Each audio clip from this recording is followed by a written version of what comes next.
When bad things happen, two common reactions are that the government should have prevented it and there should be a law against it.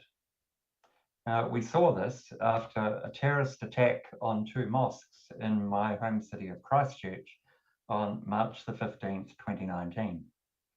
Predictably, New Zealand's government responded by announcing inquiries and promising to review, amend, or enact laws. The immediate focus was on gun laws, regulation of hate speech, and because it was the first time a terrorist attack had been live streamed on social media, concern that online service providers had been doing too little too late to moderate terrorist and violent extremist content on the internet. 2 months to the day after the attack, Prime Minister Jacinda Ardern and French President Emmanuel Macron initiated the Christchurch call to eliminate terrorist and violent extremist content online.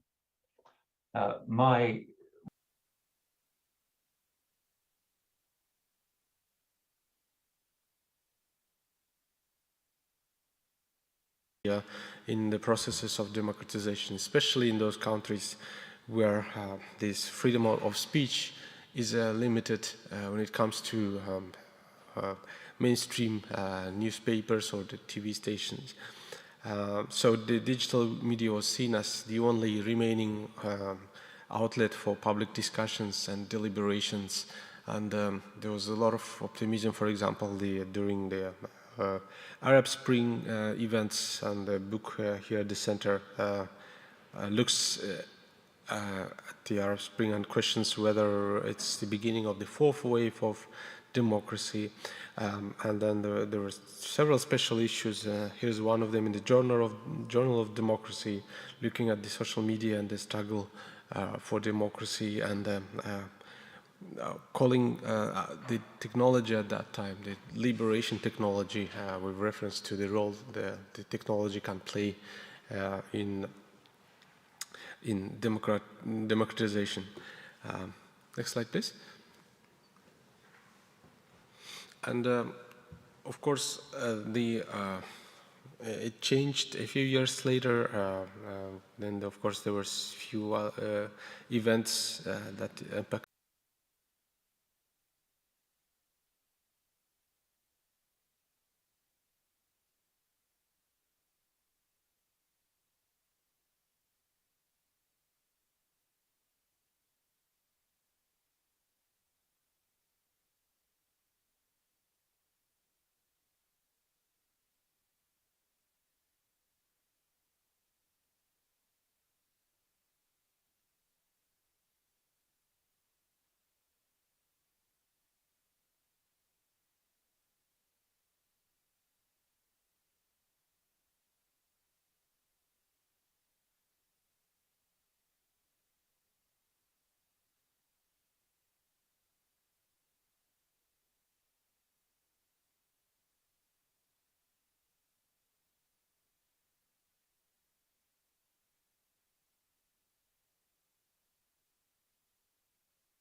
Is that we wanted to study the role of such media in social conflicts, and that result from group polarization. Next slide, please. Thank you. Of course, looking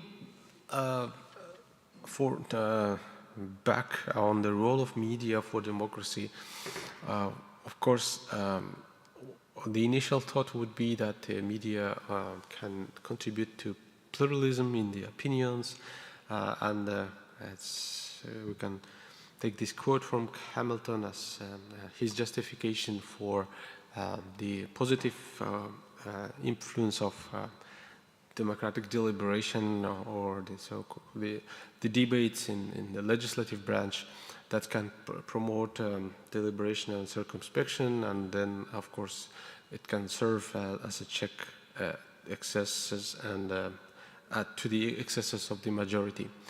If we look at the literature, next slide, please.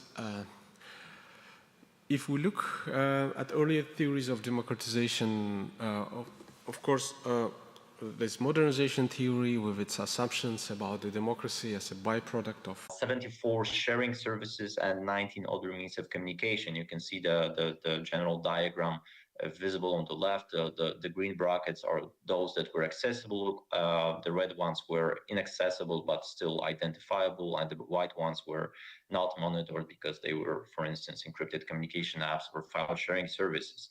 But generally speaking, it was a quite large information ecosystem maintained by the group that's the primary target of content takedown. So it just prior, another US scholar wrote about the concept of broadcast democracy versus post-broadcast democracy, and obviously the assumption here is that with the in the period of broadcast democracy, where there were broadcast channels, and it's before the internet and before the digital media, the assumption would be that the citizens were actively engaged in politics because they had the mainstream trusted sources, and the media provided wider access to information, and that in turn led to more informed voting,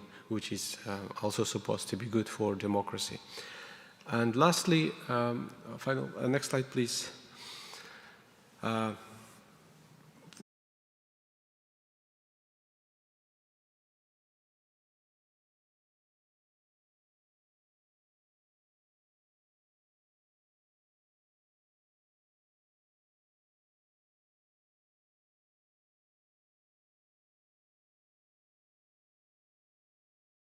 Approach that does not undermine civil liberties, saying once the government is committed to the principle of silencing the voice of opposition, it has only one way to go, and that is down the path of increasingly repressive measures until it becomes a source of terror to all its citizens and creates a country where everyone lives in fear.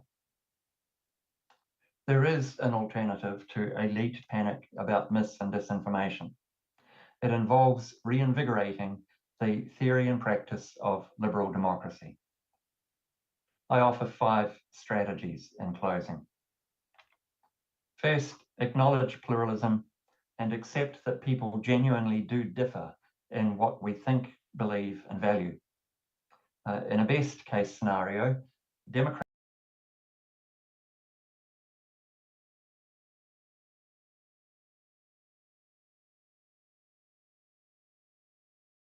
here in Italy at the ITS-TIME Center.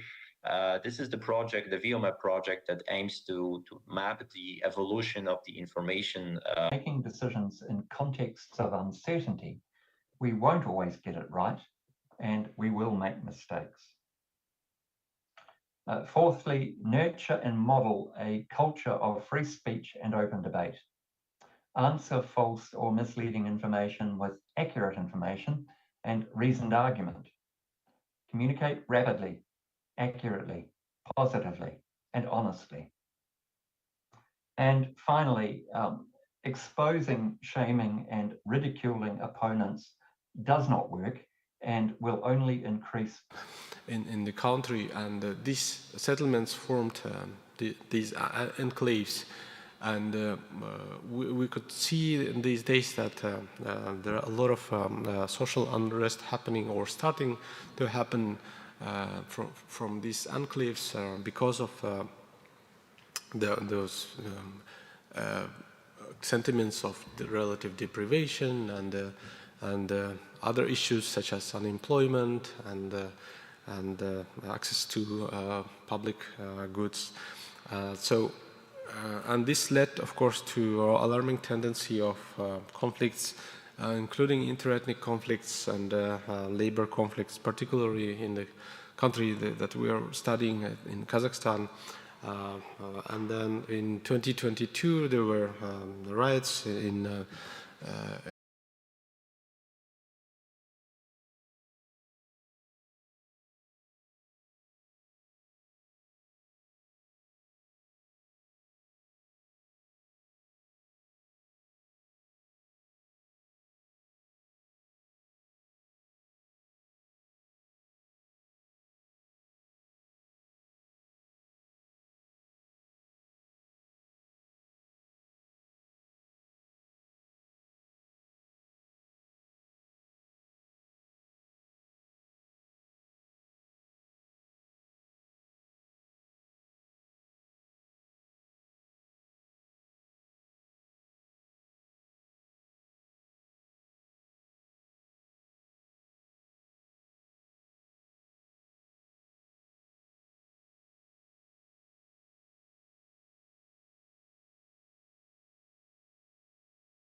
differentiated approaches to even the most basic questions, such as what is the terrorist content. Finally, we have the Streisand effect. The Streisand effect, that's one of the side effects of content takedowns. The Streisand effect is based on a perceived increased value of the censored content on the internet, which forces some internet users to re-echo, to share the content that's been taken down on the internet. And unfortunately, we could see similar reactions to terrorist content being taken down, because some internet users just dislike censorship on the internet. And we could see it, for instance, in 2014, 2015, when even totally unaffiliated internet users that do not follow the radical agenda of Islamic State, they tended to share their propaganda just for the sake of fighting against censorship. So about terrorist innovations that I mentioned a moment ago, some of the most important ones in the last 4 or 5 years include the introduction of the anti-crawling and anti-DDoS techniques at terrorist-operated websites, which means that they are much harder to be taken down by cyber attacks, for instance.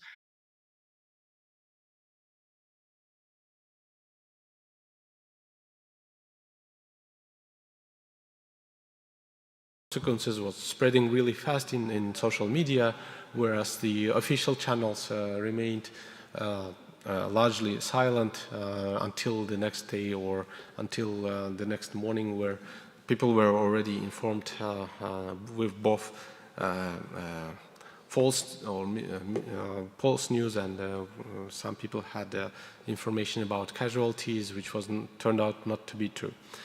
Next, please. Of course, there is also need to use interdisciplinary approach in these studies. And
of course, it's used widely to spread propaganda, and using the public money quite often to create bot farms or to influence from outside, or organizing cyber attacks. And there were several cyber attacks reported recently on independent journalists, for example, in the country where I come from.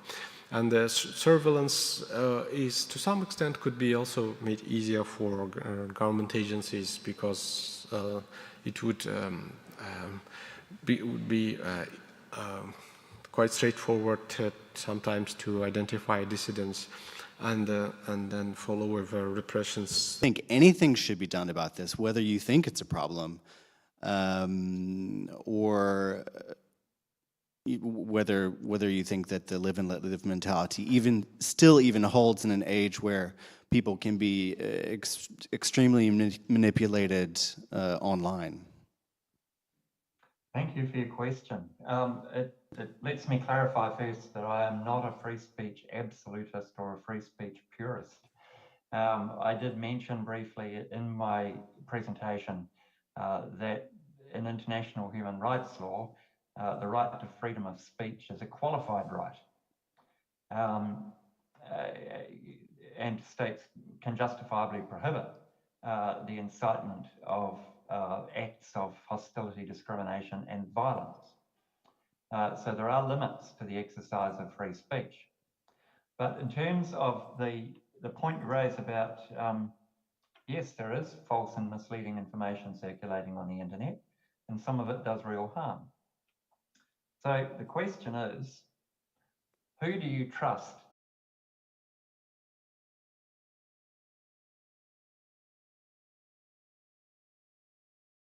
Way contribute to at least minimizing the nasties on the internet.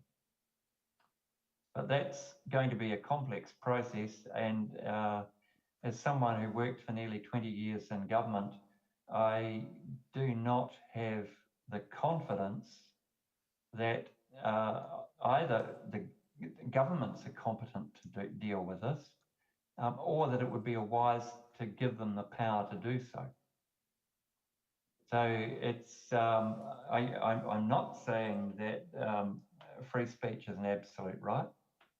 I'm just asking the question, if we want to restrict the exercise of freedom of opinion and expression, what would be the kind of rules, and who would be the rule makers that we would trust to do that in a responsible manner?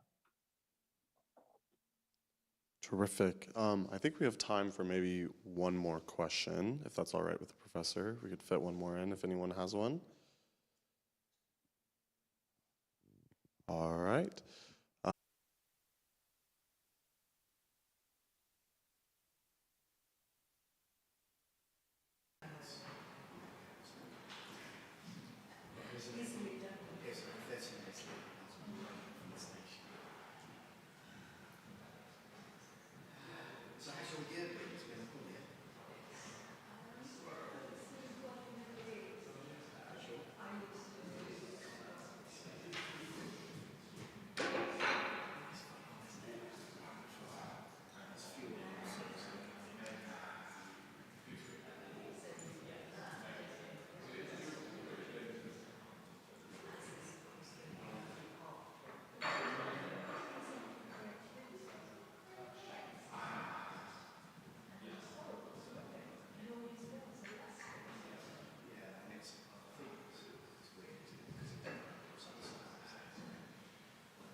Mic check, 1, 2.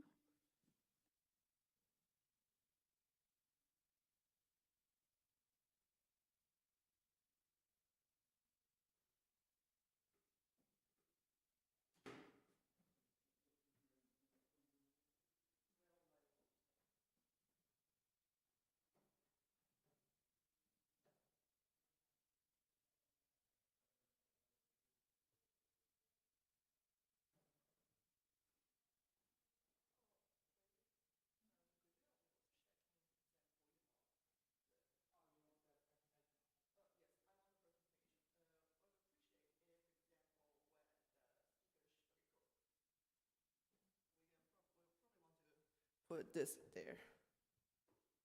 So we just push it. So it's up there.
That's right, brilliant. Then you're going to need the best compressor to the audio-visual industry for your voice. Hard to limit.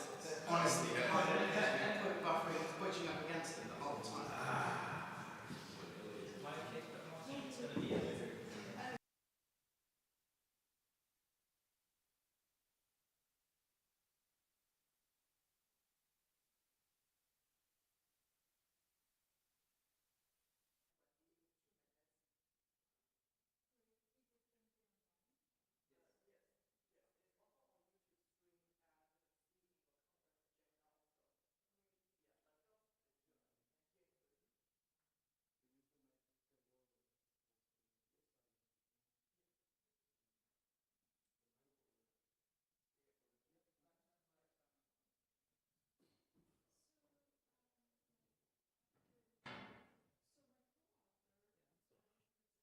Yeah, so Lauren, thank you for coming. We'll be starting in 2 minutes.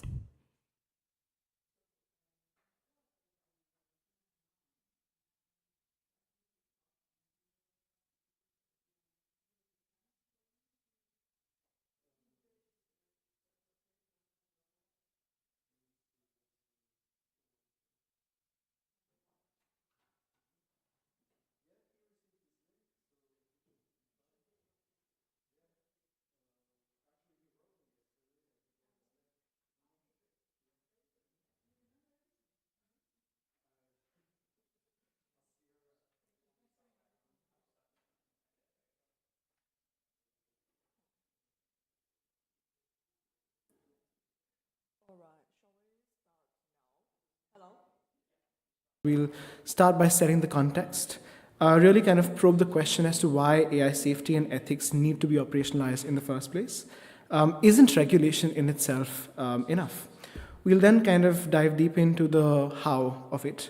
How exactly should this be operationalized? Critically looking at 2 modes of ethics and safety operationalization, model evaluations and algorithm audits. We'll then kind of look at their different types, critically assess different characteristics, limitations, etc., and finally kind of look at how these interventions really play out in the practical context. How can they be made useful in guiding the responsible development of AI technologies post-hoc? Finally, we'll wrap up with some concluding remarks and take some question and answers when time permits.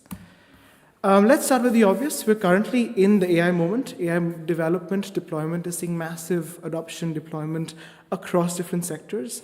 There's widespread acceptance, adoption, usage happening from recommendation systems to generative AI models, seamlessly generating code, text, image, audio, video, etc., to as well as a lot of sectoral applications of AI within healthcare, commerce, climate change. They reflect stereotypical biases due to improper training data sets that are associated and are along gendered, biased, race sort of lines. And just take this, sexist AI tool developed by Amazon that was used to filter job applicants and was biased against women. This, of course, had to be put down eventually. But what the point I'm trying to make is that these can have serious implications and ramifications if used in pervasive technologies like biometric systems, where they might discriminate against vulnerable groups that are already not represented in kind of reportage as well as in training data, thereby sort of exacerbating problems for them.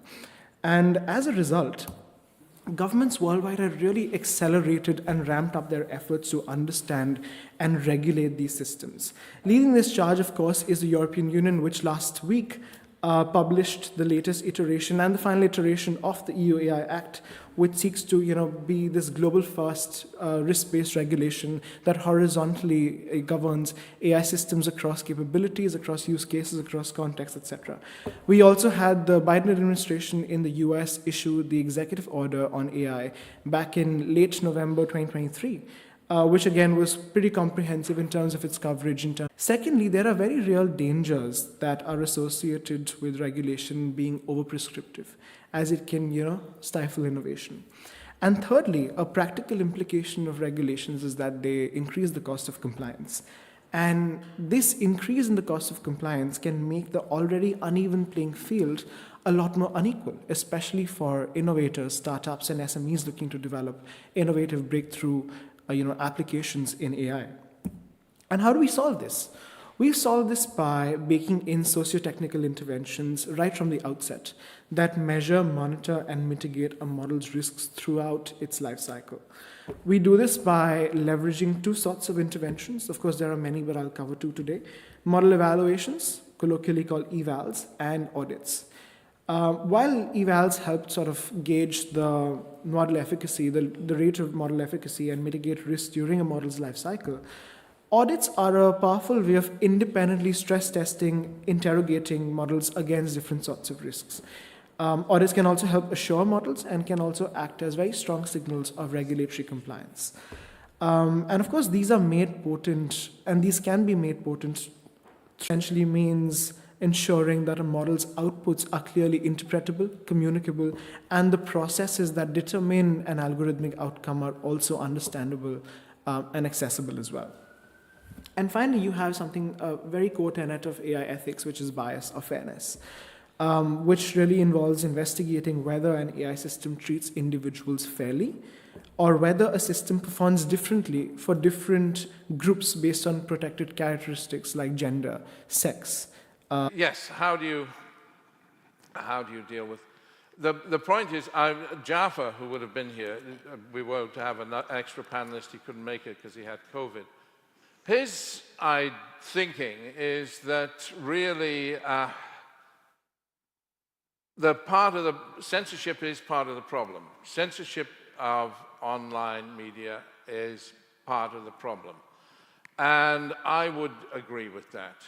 Jaffa points to the whole business of people being recruited for ISIS and Daesh and going out to Syria, and he believes that they themselves sort of development life cycle. And this can be deployed in a variety of ways, evaluating across performance levels. So trying to understand how effectively a model understands a sequence of words fed into it as prompts. How are its mathematical capabilities? What is its reading comprehension level, etc. Model modalities. How does a model perform with respect to text, audio, video, code-based capabilities? 3 layers, concentric circles, as seen on the slide over here. The first one being the innermost layer, the capability layer, which is essentially how a particular risk manifests in a model. The human interaction layer, or very simply how humans interact with a model emanating from from sort of a generative AI system. And finally, the societal layer as to how societal constructs, how do societal architectures engage and assimilate with the risks generated by a model. And this kind of happens over a period of time. And I talk about this sort of concentric circle sort of, methodology, morphology, because it helps really guide who is best placed for conducting these evaluations from a regulatory standpoint.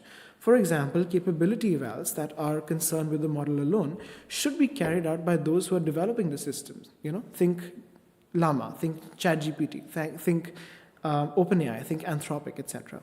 Human interaction evals, which measure the extent to which humans interact with the harms emanating from these models, should be largely carried out by those who are actually deploying the model in a particular use case, in a particular context. And finally, over a period of time, civil society and governments may be best placed to assess the systemic risks and the societal impacts that are associated with the model. And with that kind of understanding out of the way, with all of that clear, we come to benchmarking. Benchmarking, very clearly, is really a test as to how a model performs against a series of predefined task questions. Again, like an examination, it's literally a series of questions with answers that are known, and the activity really centers on gauging whether a model's answers sort of match the ones that are already there. And these can be developed internally or taken from public academic databases, which is usually the case. Model evaluations can be used throughout a model's development. 1 second.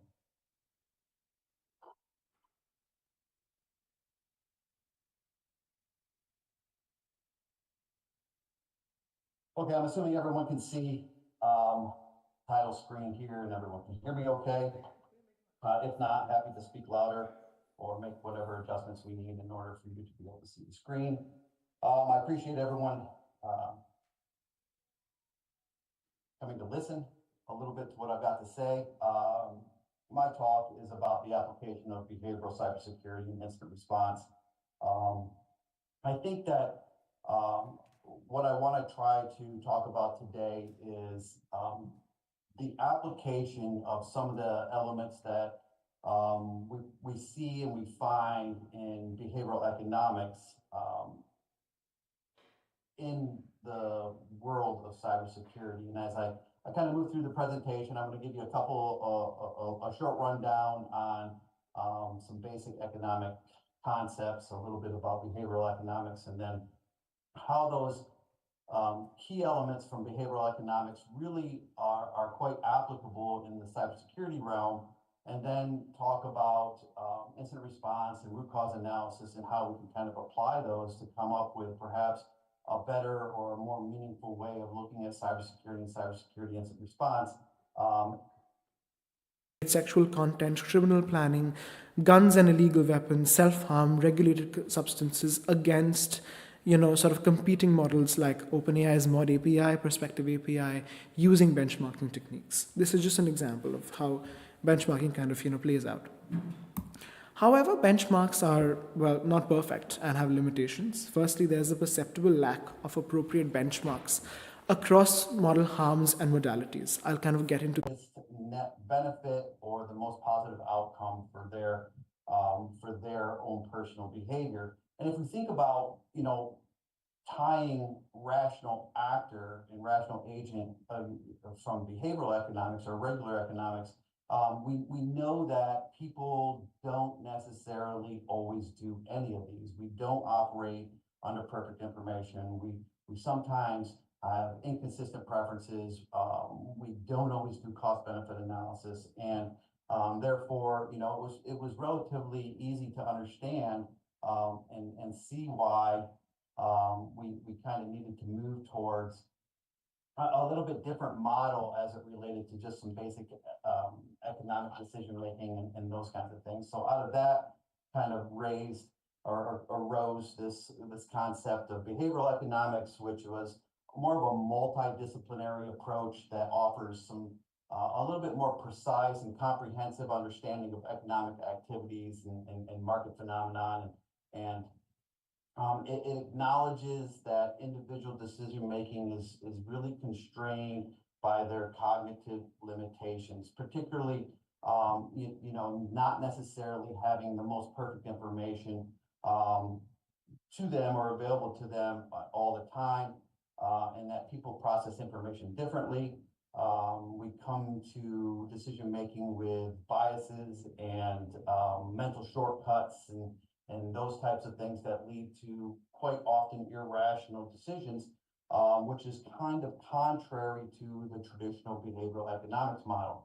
And I think the really neat thing here is that we can apply a lot of these things to cybersecurity and cybersecurity policymaking that we see both now and hopefully in the future, where a lot of policy making within organizations is based upon this theory or this concept of a rational actor, and that individuals, whether working for the organization as a user with a non-cybersecurity role, or those individuals that have a cybersecurity framework to help people with big IQs and smaller IQs effectively navigate through a situation. Number 3, it provides a meeting place for ideas and even taboo ideas. When I talk to people in ideologically extreme positions, if I argue with them, we just get what resists persists. We just fight. We get stronger, muscular, if you like, in our debate.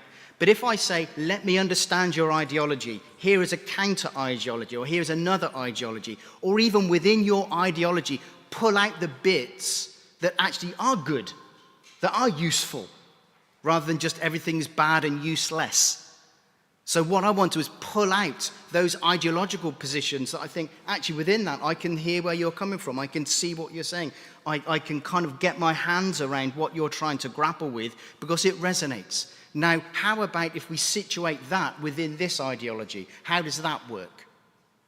And actually, I found that people are far more open and receptive, A, to thinking in a different way, but also, if we want to get all security and psychological about it, it actually is quite subversive because we're helping change the narrative.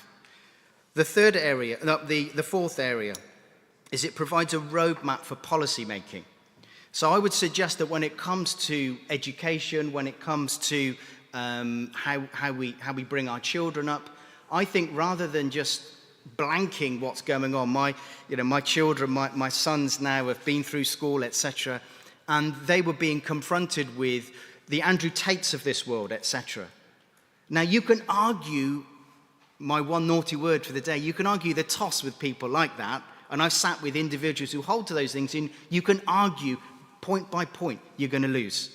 It's not going to work. But if we grab a hold of it and say, actually, I think I can see where you're coming from, and then policy will be to equip our educators and our education system with ways to train our children and our young people how to think through ideological lenses rather than just try to beat the other person through a sound argument and reasoning. And actually, rather than resist them, actually to pull out, that's an interesting point. Where do we situate that within these different ideological positions? The anthropologists Margaret Mead and Gregory Bateson looked at how societies change and evolve. And they drew a simple pyramid, a simple triangle, as all good models, all good heuristics provide us shortcuts to navigate complexity. If we want to create change, sometimes we can approach it at the environmental level. Let's change the chairs around, physical level. We can approach it at the skills level or the training level. You need to understand this, you need to do that, etc. That's a very transactional approach to creating change in society. The fastest changes in society, according to them and the research across the world, is when you touch people at a belief or an ideological level. Because we are not just rational, logical beings, we are emotive, meaning-making human beings who need to find meaning, place, and purpose in life. So therefore, an ideology will trump an ideology. And Mead and Bateson and other people like that said, if you get to the top of the pyramid, which is around belief, purpose, and identity, and you start to converse around then, the cascading change when people start to grab a hold of those positions is faster than if you try to drive transactional change from the bottom up.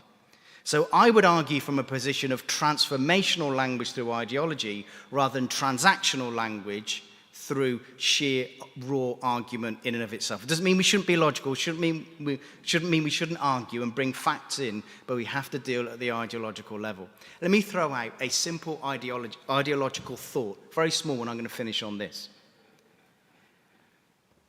And it goes something like this. If we look at the world, there's enough for everybody's need, but not for everybody's greed. A simple ideological position, a simple paradigm which we can look at the world through.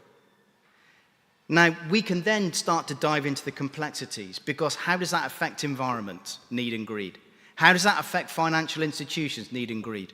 How does that affect business, need and greed? How does that affect the marginalized and the elites of society, need and greed? How does that affect foreign policy and aid, expansionism, need and greed? Simple, pithy things like that make sense instinctively at an ideological level and give us an opportunity to drop down and talk policy, talk taboo, have a framework and a moral compass at which to navigate complexity through. It's a massive challenge, but we can't ban it. We can't ban the stuff we see online. It's too late, it's got away, it's too democratized. We need to engage, get on the playing field, and actually start to think up ideological positions that inspire rather than seek to crush other people just for the sake of winning.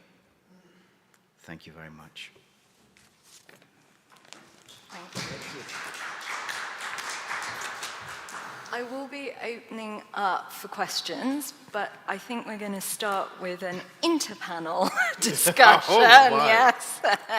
And I want to raise something which wasn't raised. Jonathan Hall KC, who's the counter-terrorism sort of regulator, he said the internet is a major source of radicalization and self-radicalization of children.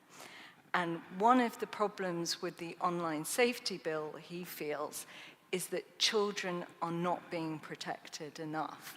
So could I have some thoughts on that? And also the head of the Met's counterterrorism unit, Commander Dominic Murphy, has said that the Met has seen an uncomfortable rise in child radicalization driven by online content.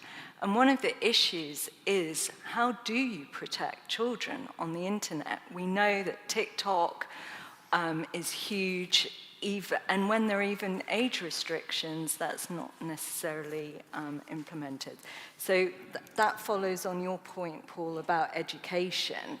And in Finland, they have a very effective, I think, educational policy on teaching children about recognizing misinformation, disinformation.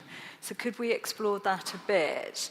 How do you feel that government, could deal? Because and also in France, they've been witnessing a huge uptick in IS activity, recruiting in ISIS, recruiting a new generation of young people online. And so could we explore that a bit, please? Thank you. Sure. Who wants to? Yeah.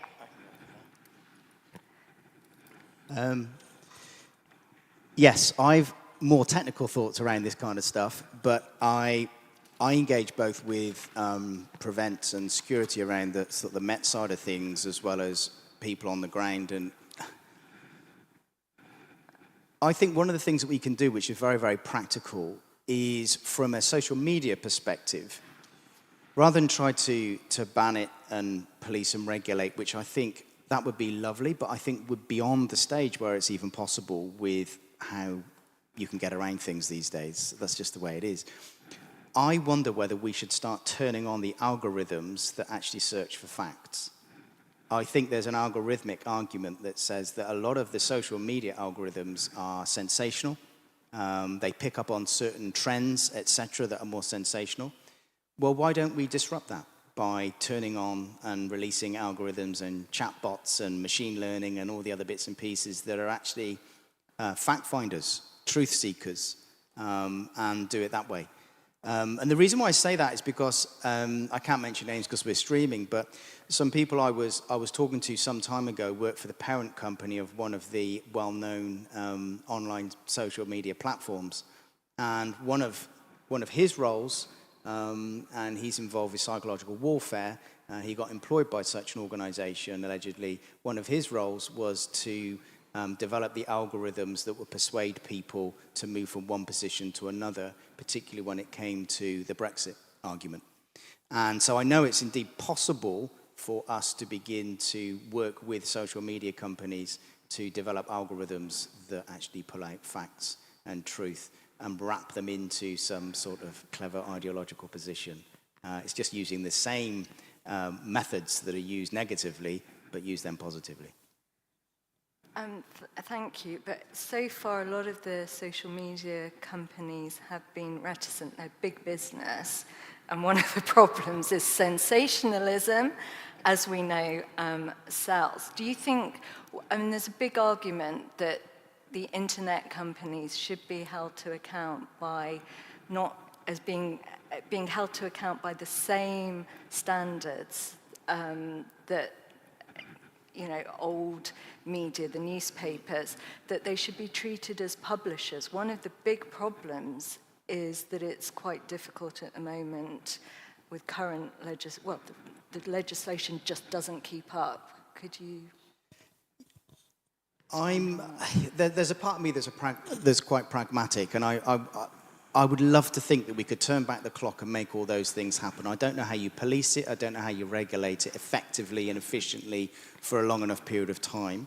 It would be fantastic. It would be fantastic. But so I'm much more of the, well, why don't we use the influence subversion approach? Subversion, I don't know if that's the right word, but the influence approach, and somehow hook it to the bottom line of media companies as well, or advertisers, and make truth sensational, make accuracy sensational, exciting in some sort of more positive narrative. But it's a carrot and a stick approach that, you know, if they're held to account as publishers, some people feel that would improve, you know, standards. Because at the moment it seems, and obviously because these are cross-border international companies, that's obviously another hurdle that, you know, who, where, what regulates. I mean, my sense is that, I mean, I'm not an expert on policy and law in that respect, but I would think it's nearly impossible to legislate unless the state steps in and starts turning things off and clamping down. And unfortunately, well, from my perspective at least, I think that these companies and how shares work and how the stock exchange works and transnational business operates, I just don't think advanced Western democracies can operate in that way. Maybe it's a bit sad. Yeah, I was going to say a little bit pessimistic. Sorry.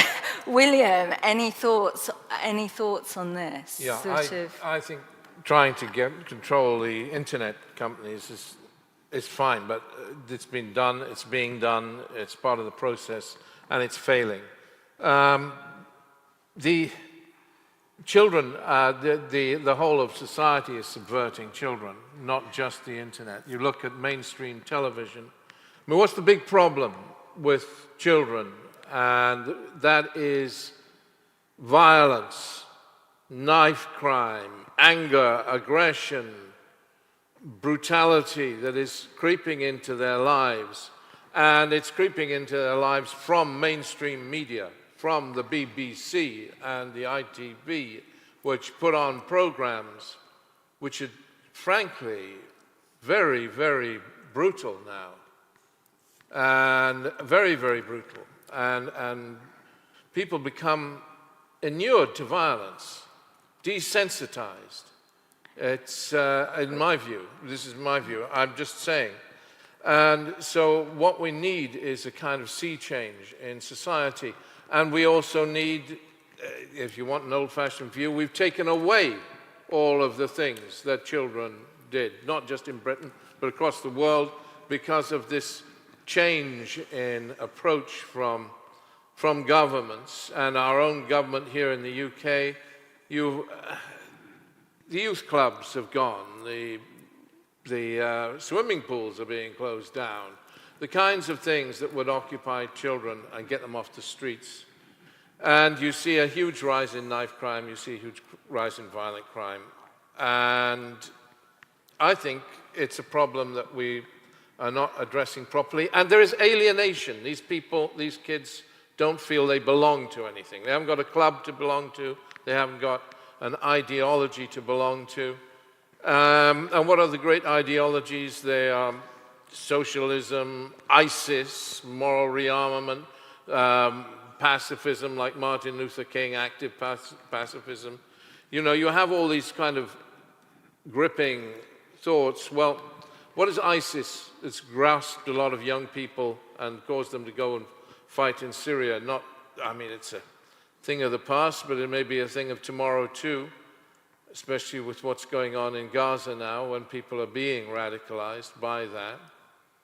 What is ISIS? ISIS is an ideology that believes in Armageddon and exclusivity. It believes that you're with us or you're against us, and these are the final days. But how do we protect children? How do you protect children from an ideology like this? Is by promoting inclusivity and promoting an ideology, basically, of, you know, you all belong, you are part of our society, and inclusivity is enormously important, rather than the exclusive ideology that is being thrust down the internet, whether you're talking about the extreme right who hate anybody who aren't the same as them, or ISIS who hate everybody who aren't the same as them.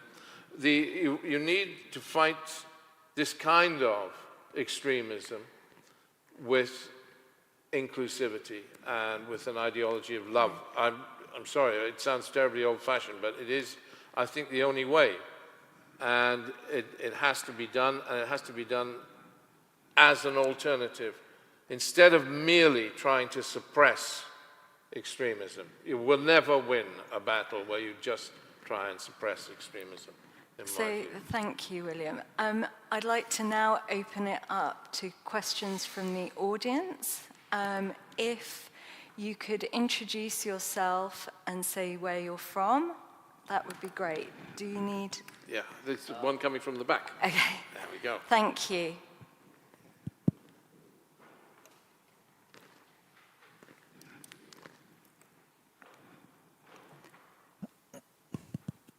Hello? Yes. Yeah. Is it on? All right.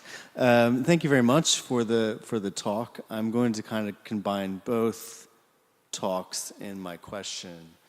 My name is Tyler West, and I'm doing a PhD in Ireland, almost finished.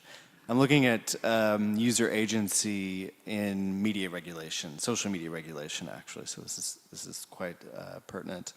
But I'm from Appalachia. And I'm from, I don't think my community is necessarily unique in this regards.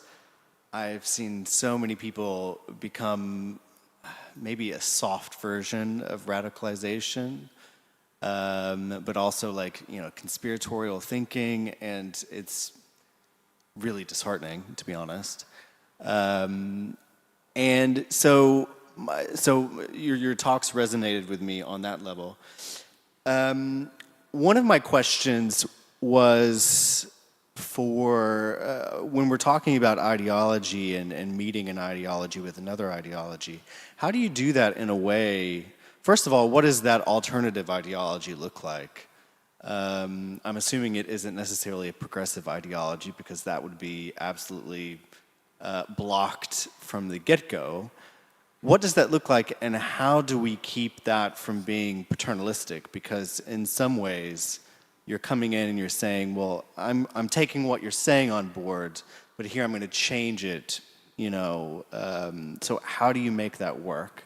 Because in my experience, when anybody, I personally know, I try to challenge their ideologies or even act like I'm commiserating in some way with their beliefs, they're like, I'm on to you. You're trying to change my mind. So that was one question. The other, really for both of you, was what is the cause of all this? We talk about the anger and the anti-elite. Nobody really talked about what they thought the root cause was. And I think until we get to the root causes and fix those, this problem is going to continue. William touched on it, thank you. So if you could keep the answers brief. Yeah, thank you. Who wants to go first? Paul, do you want to go first? Tyler, thank you. Yes, I've spent many, many hours, weeks, months, it feels like years in rooms talking to people with really strong ideologies. And in the early stages, I was a bit of a trickster. I was thinking, hey, yeah, how can I make you think that I agree and then I can subvert because I've got some clever Socratic questioning technique? It doesn't work. Actually, the truth of the matter is this takes time. And actually going in with 2 ears and 1 mouth, using them in those proportions and genuinely listening for, actually, I can see where you're coming from, actually. Tell me more, tell me more. And it's time and proximity that win people, not the argument. The arguments come later. Of course, we can take people on a logical thing, but actually it takes time to walk with people through a process. How have I changed over time? Yeah, I've had epiphany moments, but it's been over time. Whether I like it or not, that's just how we change. Brains like the shortest possible route. They don't like burning carbohydrates, so they need time to change. In terms of the causal factors, really interesting. Whether I talk to Kremlin whistleblower, through to paedophile hunter, the common thing that comes through is a sense of existential nothingness. They call it black pilling. What's the point? Red pilling is, hey, we've woken up to see the world as it really is. But black pill is, I've woken up to see the world as it really is, but there's just no point. And I think people are in an existential vacuum. And I think that's a big, because we won't get into geopolitical, the collapsing of familiar things around us creates, and I'm going to try and keep it pithy, so I'm going to stop, but I think there's a lot to unpack in the existential vacuum. And of course, you get strong women and men stepping into that and providing simple solutions to complex answers. And people want security and stability, so they'll latch onto it and find meaning, something to live for, but more importantly, something to die for. And I think we've kind of lost a lot of that something to die for business. Thank you. William? Yeah, I think that's exactly right. I mean, the problem you have is that people don't have a sense of belonging enough. The old nationalisms have gone, and they are replaced by a very parochial kind of attitude where you dislike the other, and that's it. I'd never liked nationalism. I'm an internationalist. I believe in a multicultural world, but it's not. There is a lack of a sense of belonging, and I think that is a core problem with the alienated. People don't feel they belong, and then hatred gets fostered. And there's hatred. We live in a much more hating world now. Hatred is much more of a feature of our lives. Hatred of Israel, hatred of Russia. You get a lot of hatred bouncing around amongst ordinary people, and it is a real problem that this is becoming a phenomena in our society, in my view. Hatred of migrants, hatred of the hatred is becoming a major phenomena. Hatred of Brexiteers by Remainers and vice versa. So it's something we have to deal with. But the other thing is ideologies for inclusivity. I mean, we've experimented with this at my foundation, the one I work with, in different ways. And one time, a few years back, we set up an online group called Qawata. Qawata is Arabic for reflections. And we decided we'd make it a kind of Sufi-esque program, and we built it on the basis of an organization Paul knows called Moral Rearmament, which believes in, or used to believe in, doesn't exist now really, but used to believe in absolute purity, absolute truth, absolute love, and absolute selflessness. Now, it was an odd thing to build an ideological page on. We did it as an experiment. We made it totally inclusive, so pro-gay, pro-everybody, you know, a one-world ideology of the kind of thing that Khalil Gibran used to believe in, a world without frontiers, where you're all part of the one brotherhood and the sisterhood of mankind. And we promoted it on Facebook. It's still there. It's a pretty dead page now because we haven't had the energy, because it took huge effort putting things up in Arabic and English every day. It got up to around 500,000 followers, and mostly in towns like Cairo. And it's interesting, though, that people are eager for a philosophy of inclusivity in a world where there is so much exclusivity of the other. And so that was an experiment. Okay. But there are other approaches. Sorry, Debbie's accusing me of talking on too much. But I think we really need to try and look at this whole issue of extremism in a different way. Are there more questions? Veronica, thank you. Maybe some online as well. Yeah. I have no suggestion. I'm working for the Next Century Foundation. Sorry, I got a frog in my throat. I just believe that if you discuss things, the whole emphasis is sorry, you don't get together and discuss things. I think if we can actually have a situation where people can talk and discuss things, and they suddenly find it that person is quite like themselves, and they don't put up a wall because you're all Muslim and I'm Christian, and you ought to be able to discuss things. And I just think it's so sad that people no longer just have the opportunity to discuss things, and always this great umbrella of the internet sort of covers everybody, and so you don't meet people and discuss things. I mean, the thing is to meet people and talk about things. I think it's really important to be able to do that. And now in this internet world, we don't discuss people and find out that person's quite like ourselves and put out walls. And I just find it really, really sad that we've got to this where we don't actually meet people and talk to them. I think that's much better. I'm sorry, I have no other solution. That's what I was going to say. Are there any online questions, Gwen? Okay. So, thank you. Okay, thank you very much. My name is Joe. I'm from Hong Kong, China. I'm the chief editor of Artificial Intelligence Global Community. So I like this topic very much. So my question is, should we consider the historical perspective when we discuss extremism? 50 years ago, LGBTQ was not a good thing, 50 years ago. But today, it has become common sense. 200 years ago, colonialism was a social progress, but today it's a bad thing. So today we discuss about how to protect children, how to educate them. But actually, I think children themselves is educated themselves by TikTok. When we discuss about TikTok spread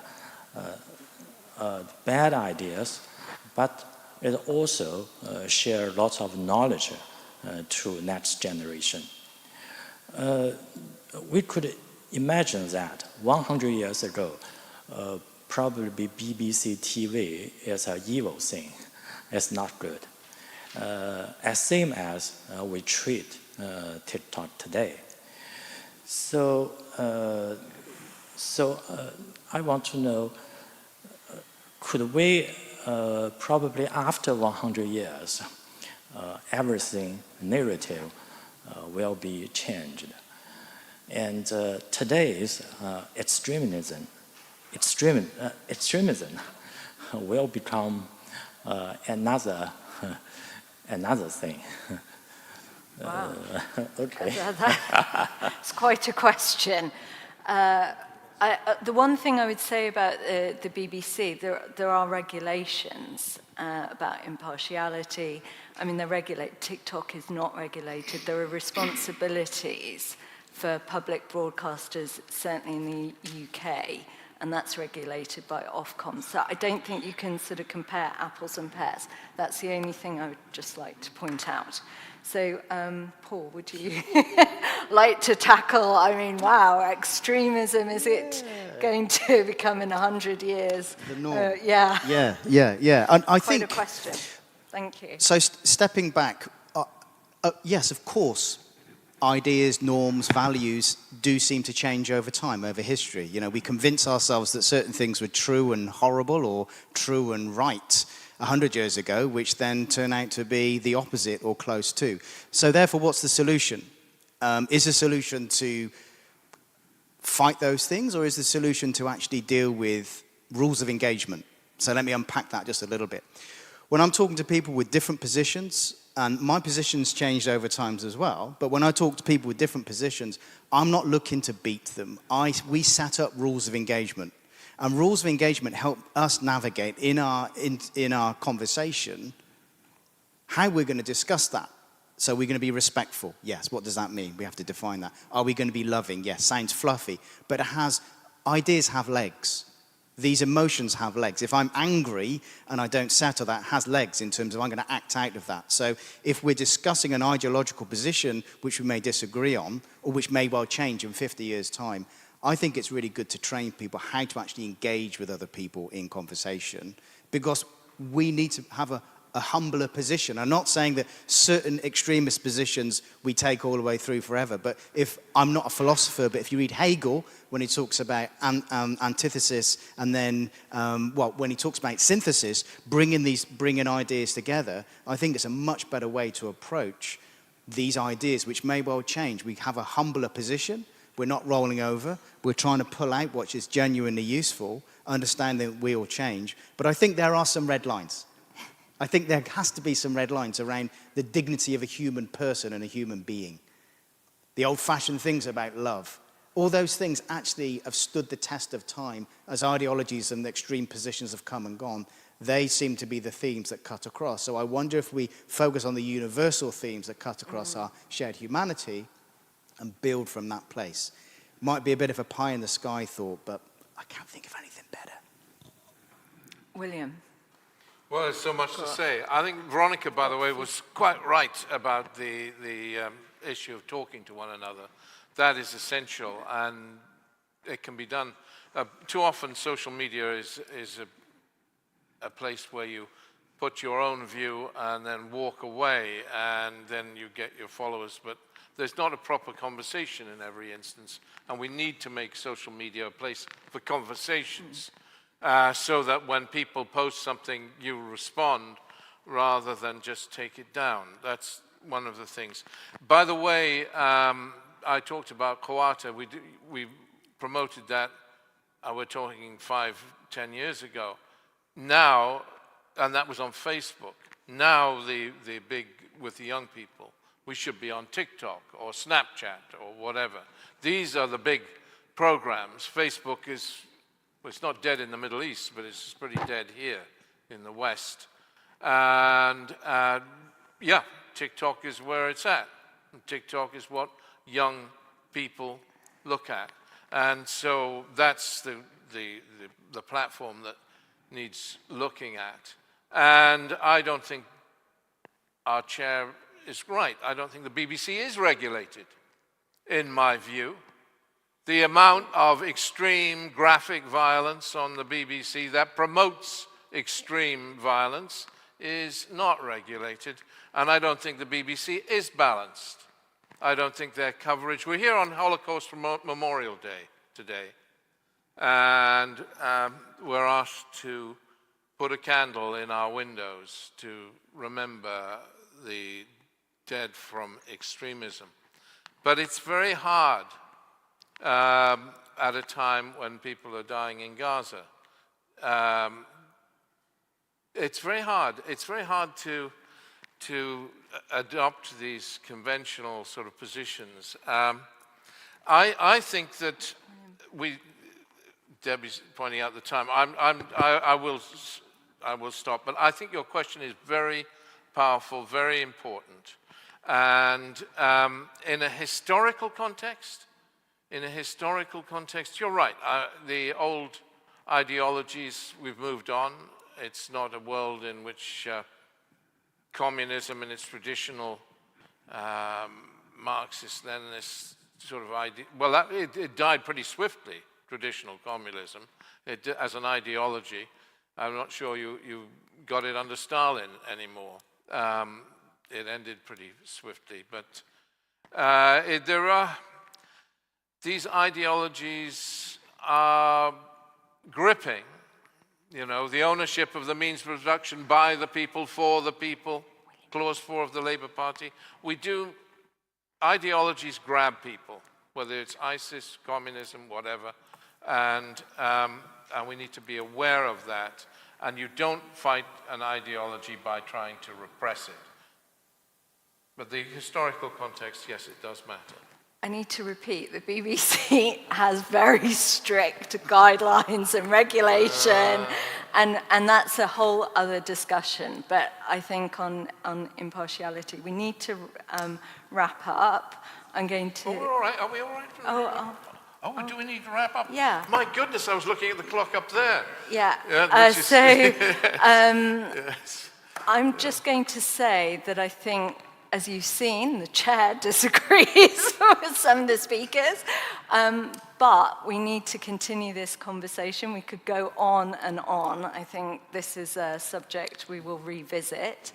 And I think the big takeaway for me is that obviously education is key, and that governments, I think politicians also, we haven't touched upon this, their language of division and hate also sets a tone. It does, that's true. And so I'm sure the speakers will be happy to speak to you afterwards if anyone has any further questions. So I'm going to wrap this discussion up, and thank you very much for coming today. Thanks. Thank you.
Mic check. 1, 2. I don't know why it keeps dropping out.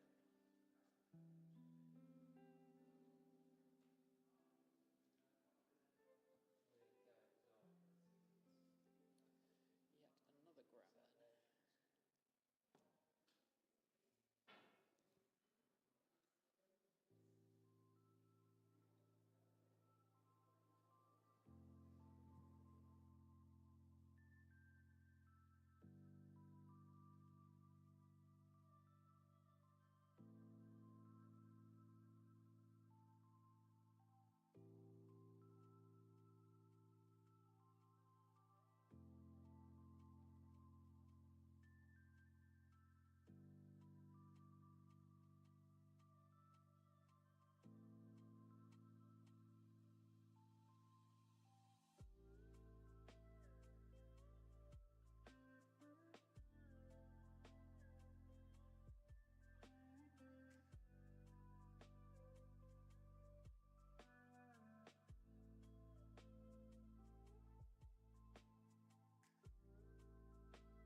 anyone there?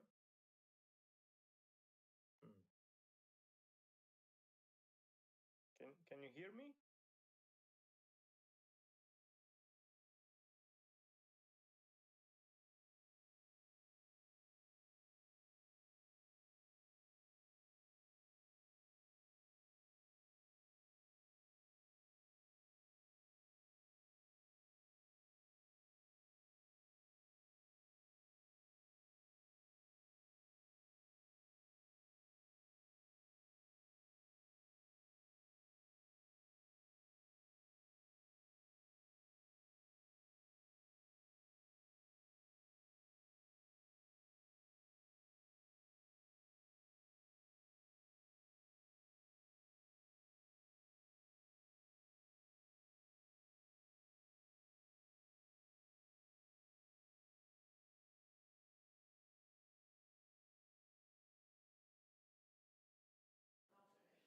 Hello, can you hear us?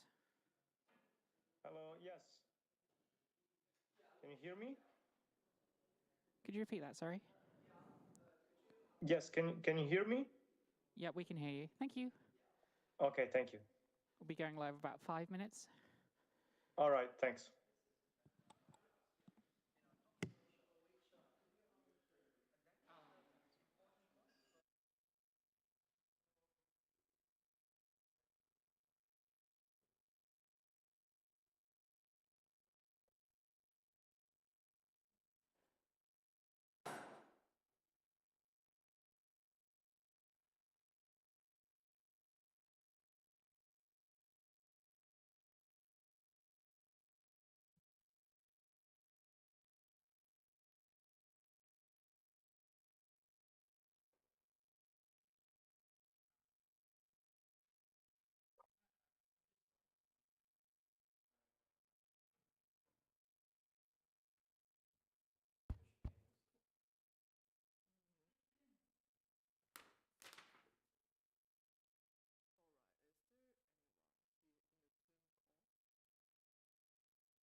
All right, hello. Recording in progress. Oh, cool. Welcome to the afternoon panel on investigating cybercrime against business in the EU. Results from the cybersecurity for businesses. And I'd like to welcome our speaker, Tommaso Comunale. And yeah. Thank you. Yeah, thank you. You may begin now. Thank you. Yeah, perhaps I share the screen. Yes, please. Yeah, you should be able to see the Yeah, we can see you perfectly. Okay, nice.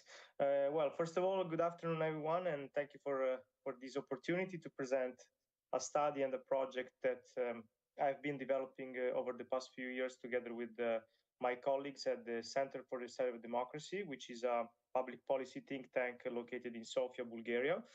My name is Tommaso Comunale, and I'm a security analyst and project manager who has been following this project on cybercrime against businesses in the Netherlands, Bulgaria, and Spain, which I will tell you more in a few minutes.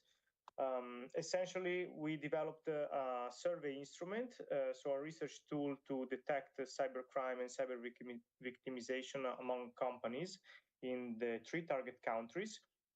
Because we found and we noticed in the literature that despite the increasing presence of businesses in the online sphere in the past decades and increasing cybercrime and cybersecurity threats that have been targeting companies and individuals, only few studies had developed a new level investigation of cybercrime against companies in EU member states.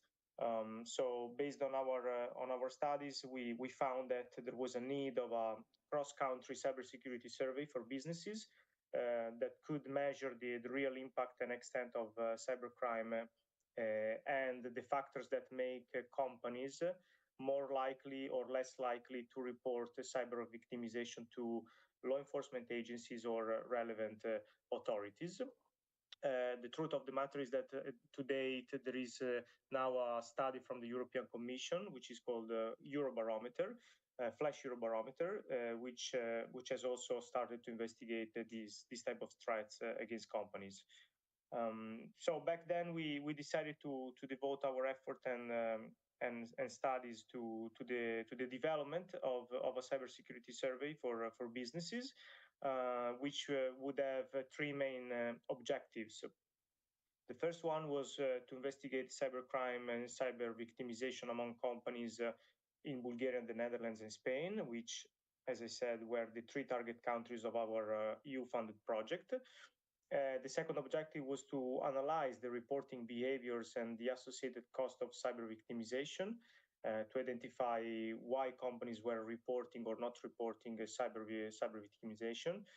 And the last objective was to inquire about the cybersecurity measures and strategies that companies had developed or implemented in their business domain. So with these 3 objectives, we developed a novel survey instrument, which would have the 3 target countries, as already mentioned.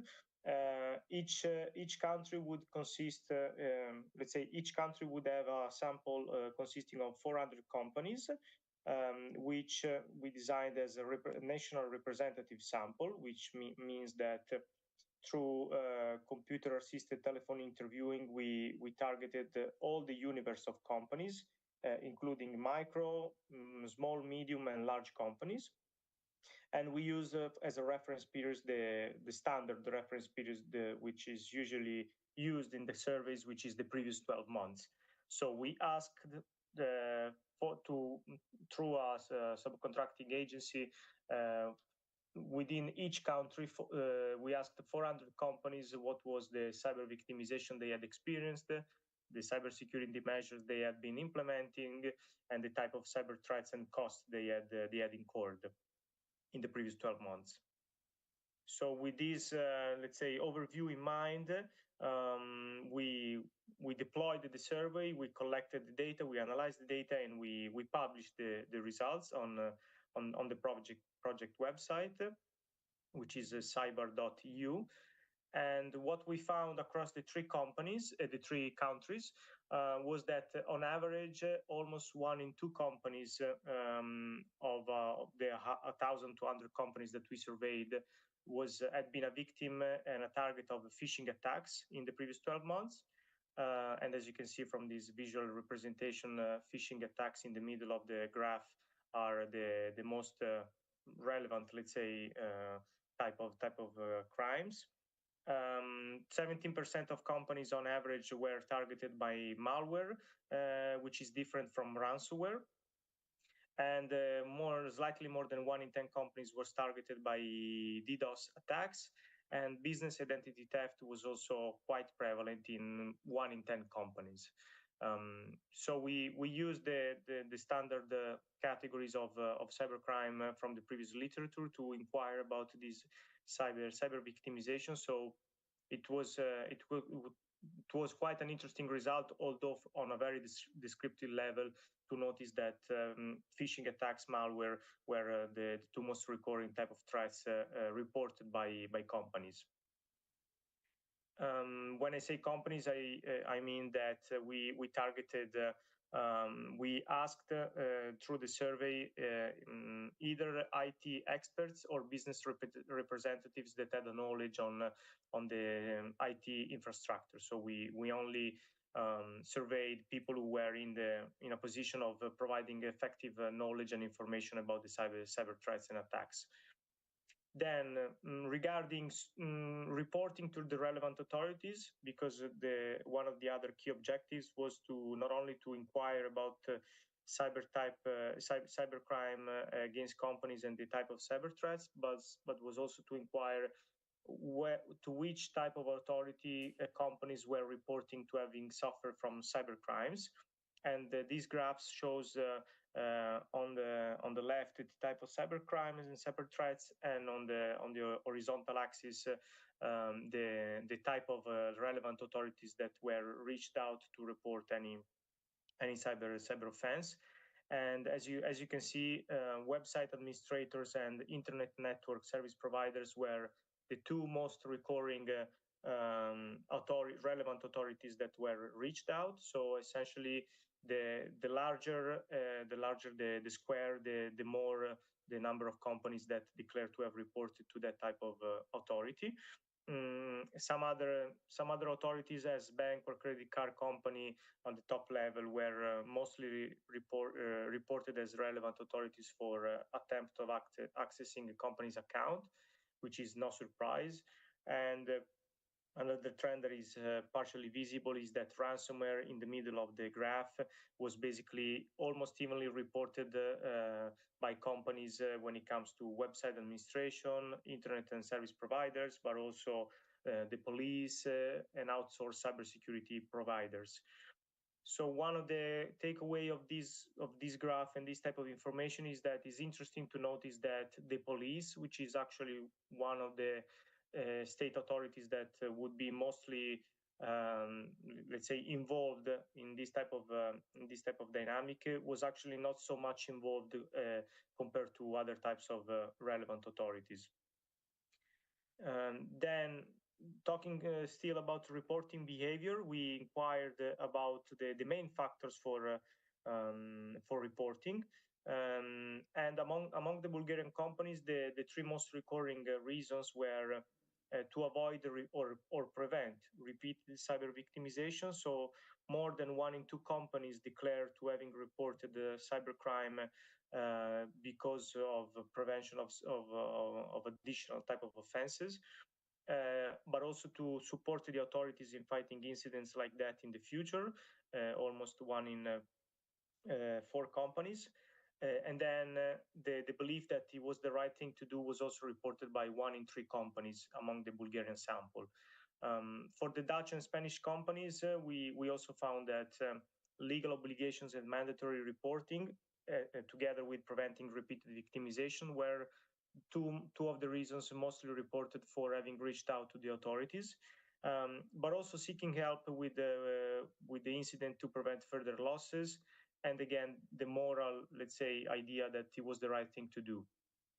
So this type of reasons somehow point out to the fact that prevention of repeated victimization, but also the belief that it is the right thing to do was one of the factors for which companies reached out to the companies.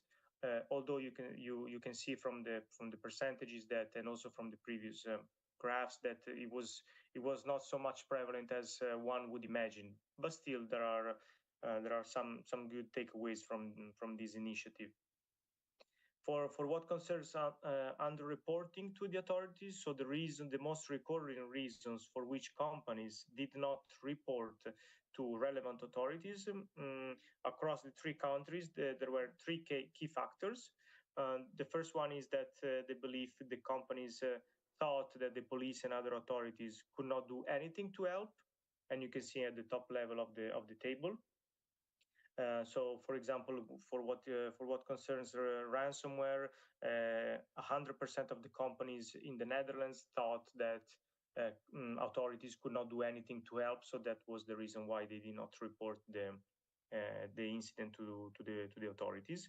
But also, and this is also relevant, the 2 other key reasons for not reporting were that companies dealt with the incident internally, so they managed within their own security team the issue or the incident, and also because they thought it was too trivial or not worth reporting, so they didn't bother to reach out to the authorities to seek help or to make a crime reporting file.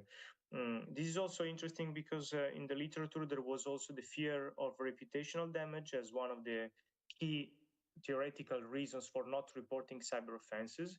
So the notion that companies would be concerned about a negative impact on their reputation if the public opinion became aware about having suffered a cyber data breach or a cybersecurity attack. But we found no evidence in our study that fear of reputational damage was a key reason for not reporting. So lack of trust, which is essentially they cannot do anything to help, and the fact that they dealt with the incident internally or they thought it was too trivial to reporting were the 2 key reasons for not reaching out. Then moving on to the next slide, okay. So the conclusions that we reached through the study and through the reports, which are openly available on the website, is that of course reporting behaviors varies among the 3 countries, and the Netherlands has come out as the most virtuous country in this regard, which means that in the Netherlands companies had the highest reporting rates for identity theft, money laundering, money muling. Even if companies aren't being targeted directly, there's a good chance that their apps or services are being used to facilitate and coordinate the activity between fraudsters.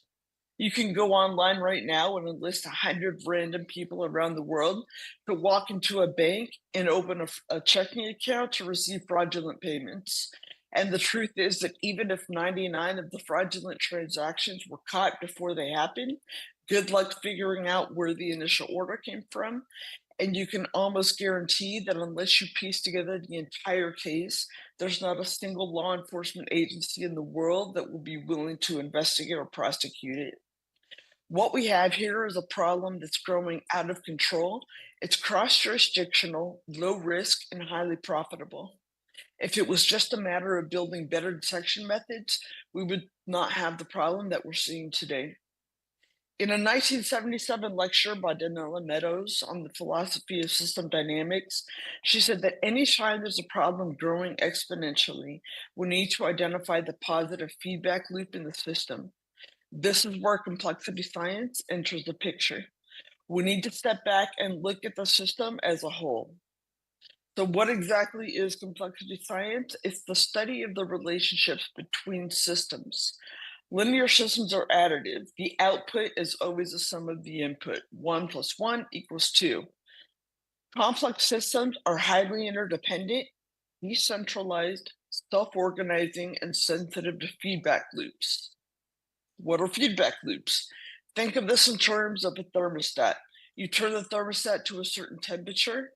the heater or the air conditioner kick on until the room reaches the desired temperature, then it shuts off.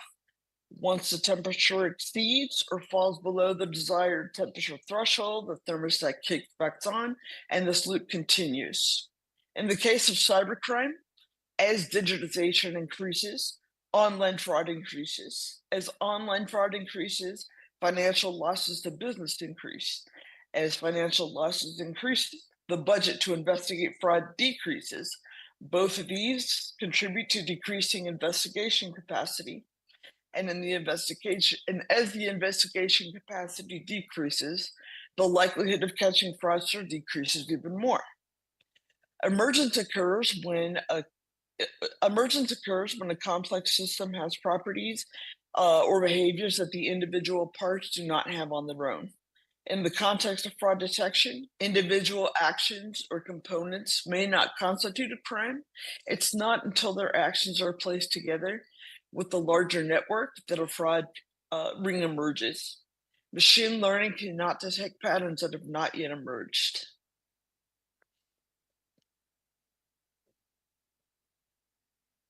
So here we have a less abstract example of how cybercrime and online fraud take shape in a complex system. Select any blue box or yellow line in this picture. Is the element benign or malignant? If you remove it, how easy is it for new connections to form so that network continues uninterrupted? Looking at just one component of the system doesn't tell you very much. It's when these components start interacting that the crime emerges. These crimes are unconstrained by geographic or dimensional boundaries. Our laws and policies are 10 to 20 years behind where they need to be in order to effectively combat this problem. Just as we can't fight a forest fire by pouring a bucket of water at our feet, combating cybercrime and fraud requires that we examine the system as a whole. To recap, fraud and cybercrime is adaptive. Fraudsters adapt their methods to our detection efforts. It's collusive more often than not, and this collusion overrides the traditional spectrum of fraud prevention measures, such as separation of duties and oversight. Fraud displays emergent patterns. Fraud can be visualized as networks. These are properties of complex systems, not of linear systems. Now, machine learning still has its place in the fraud detection ecosystem, but it's not enough. If these models were effective on their own, then cybercrime would not be growing exponentially year over year. Fraud screens are adaptive, machine learning models are not. Classical machine learning assume that each artifact or transaction is independent of the rest. This is a faulty assumption for fraud investigation. Using the bird flock as an example, let us assume that we remove or arrest a dozen birds from the flock. Which dozen dismantle the flock?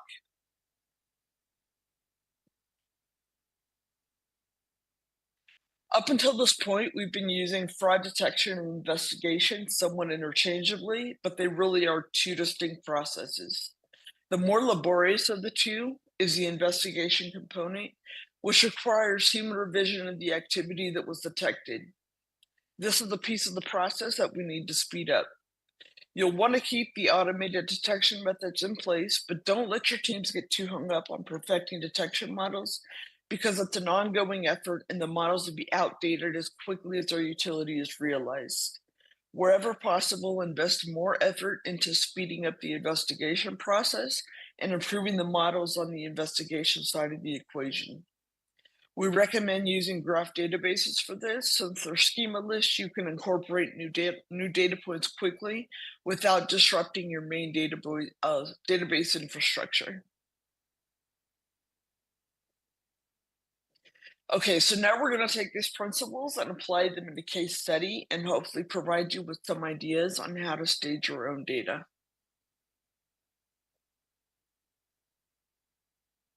This case centers on refund fraud. It's a really popular scam nowadays.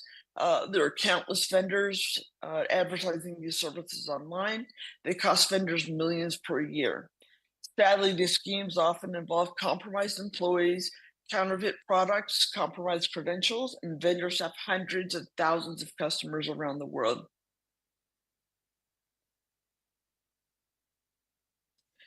The preconditions that we'll cover here on the crime script include data points that these companies would already have in their possession.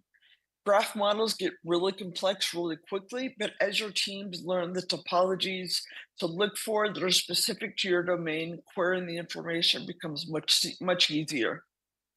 Graph networks are ideal for modeling relationships between variables. We refer to the objects or entities as nodes and the relationships as edges. Nodes and edges can both have properties. Properties can be added to nodes and edges. Properties can also be modeled as nodes. Think about the star constellation. In most cases, you're going to want to reference the entire constellation, so it makes sense to model the constellation as one node. In other circumstances, you may need to reference two specific stars within the constellation, and therefore you might model each star as an individual node and add an edge between them called part of constellation. Building these models takes experimenting and creativity.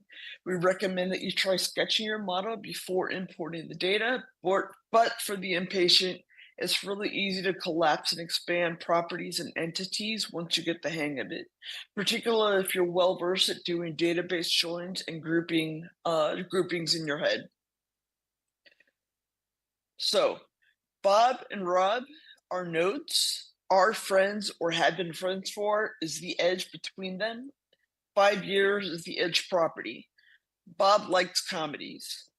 Comedies can be a property of Bob's nodes, or comedies can be its own node of a different type. You're going to want to add unique constraints for each node type so that every connection to Bob leads to that single node.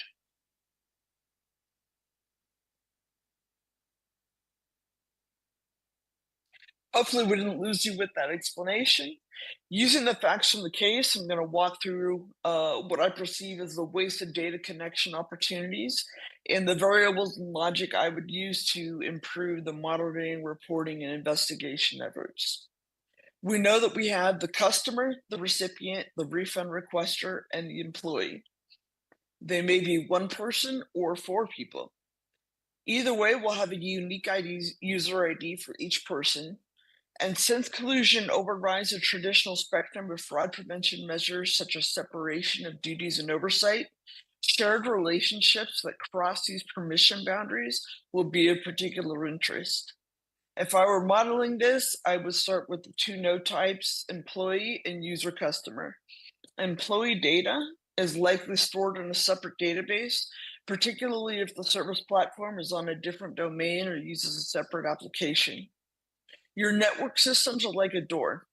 Each time a user accesses your platform, the IP address is stored. Think of every possible touchpoint interaction that these users interact with your internal and external systems. Each IP address should be a unique node.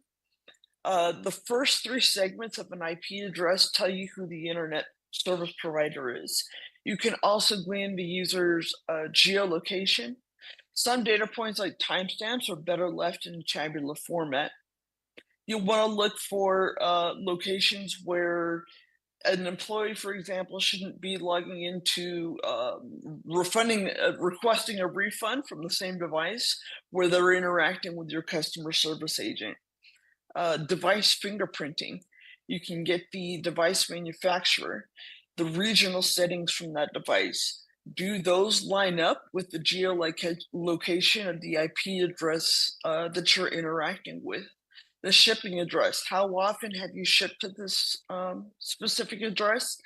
Does the address belong to that customer? Does it belong to the refund requester? Are there any addresses on file belonging to internal users matching that location? Same with IP address, device, fingerprint. Is the person who's requesting a refund somebody who's logged into your internal systems before? In this particular case that we're looking at, there were no verification of the serial numbers or model identifiers of the items when they were returned, or even when they were shipped out. So logging that type of information can help you to identify maybe counterfeit products that are being returned. Photos of the delivered items when deliveries are handed to the recipient were not required in some of these cases. So maybe implementing a policy, and I'm actually seeing this in more delivery services now, where they're required to take that photo regardless of whether they're handing it to you or not. Match the resolution of the photo with the device that is supposedly assigned to the user taking the photo, to make sure you're not getting falsified photographs. In this case, no secondary audit or tracking was in place to check, okay, who checked these items in? Is there an unusual correlation between the number of items that go missing and the number of items that are being checked in? So this would be the sample model. These are the connections that you'll see. Don't be intimidated. If you're new to modeling your data as a graph, it can be look really confusing at first, but I promise that it gets much easier. You'll start to identify which of these variables you want to leave as in tabular format for your own reporting, maybe alerts, automated alerting, investigation. Once you query certain topologies, you can pull everybody from the network who matches that specific pattern, and it becomes really simple to filter down through your data. So just to reiterate, companies already have these data points, but to construct these models, you often stop short of analyzing the relationships that could catch this fraud sooner. Because graph databases are schemaless, adding or developing new data points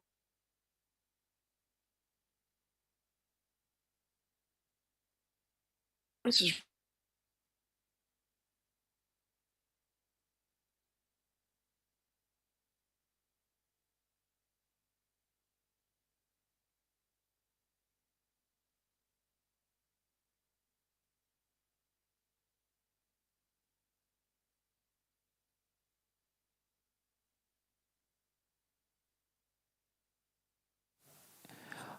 Hiya, Michelle. Sorry, we've lost connection to your Zoom. Are you still there?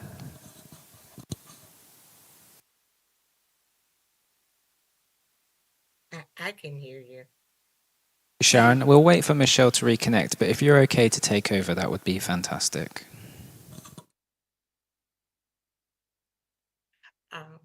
So the last screen here is data triangulation, and it's companies. I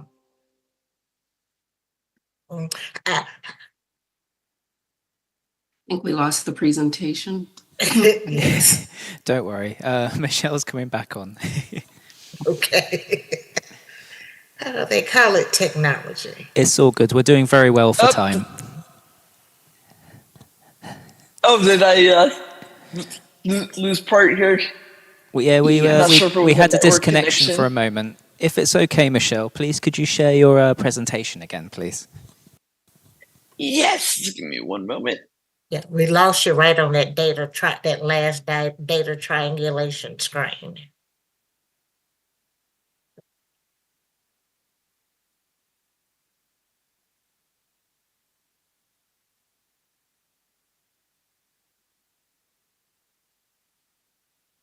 I think it might have been the one before that one.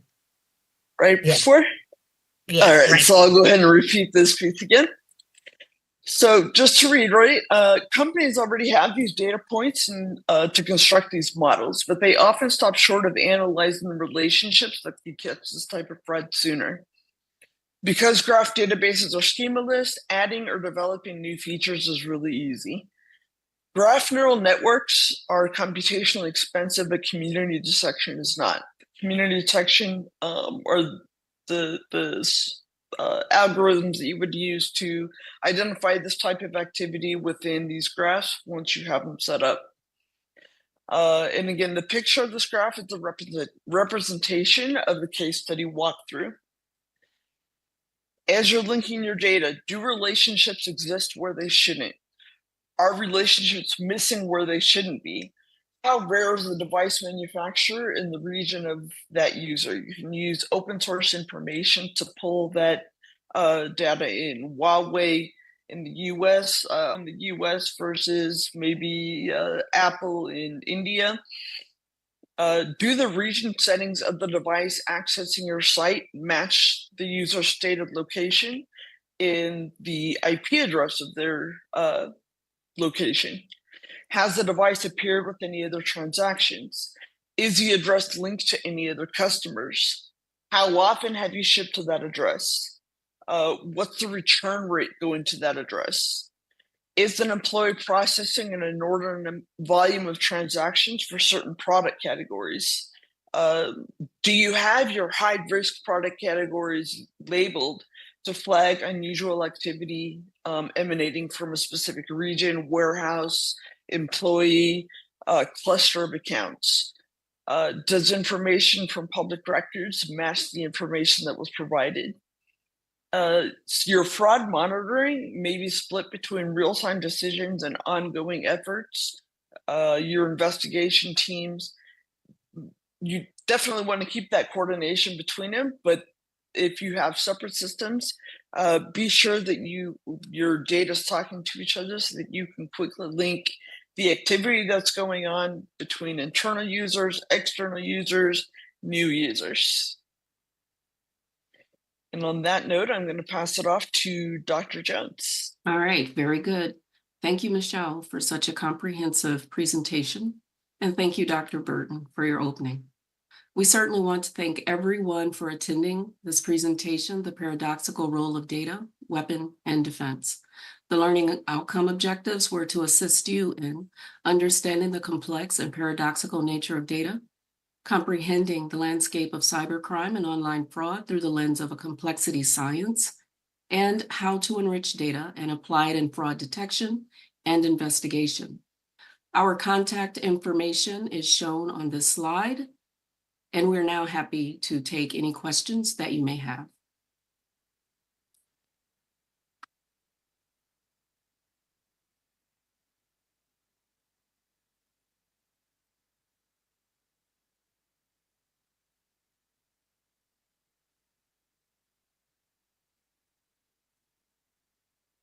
Michelle, if there are any questions, can you go back and talk about those data points? I think that is very interesting for people to understand who may work in any industries that could be connected to fraud, and how the materials are called out that may have high interest for fraudsters, and how companies can flag these particular materials that are potentially high fraud. So if we start seeing a lot of returns on those, it gives out an alert. Can you give a little bit more on that?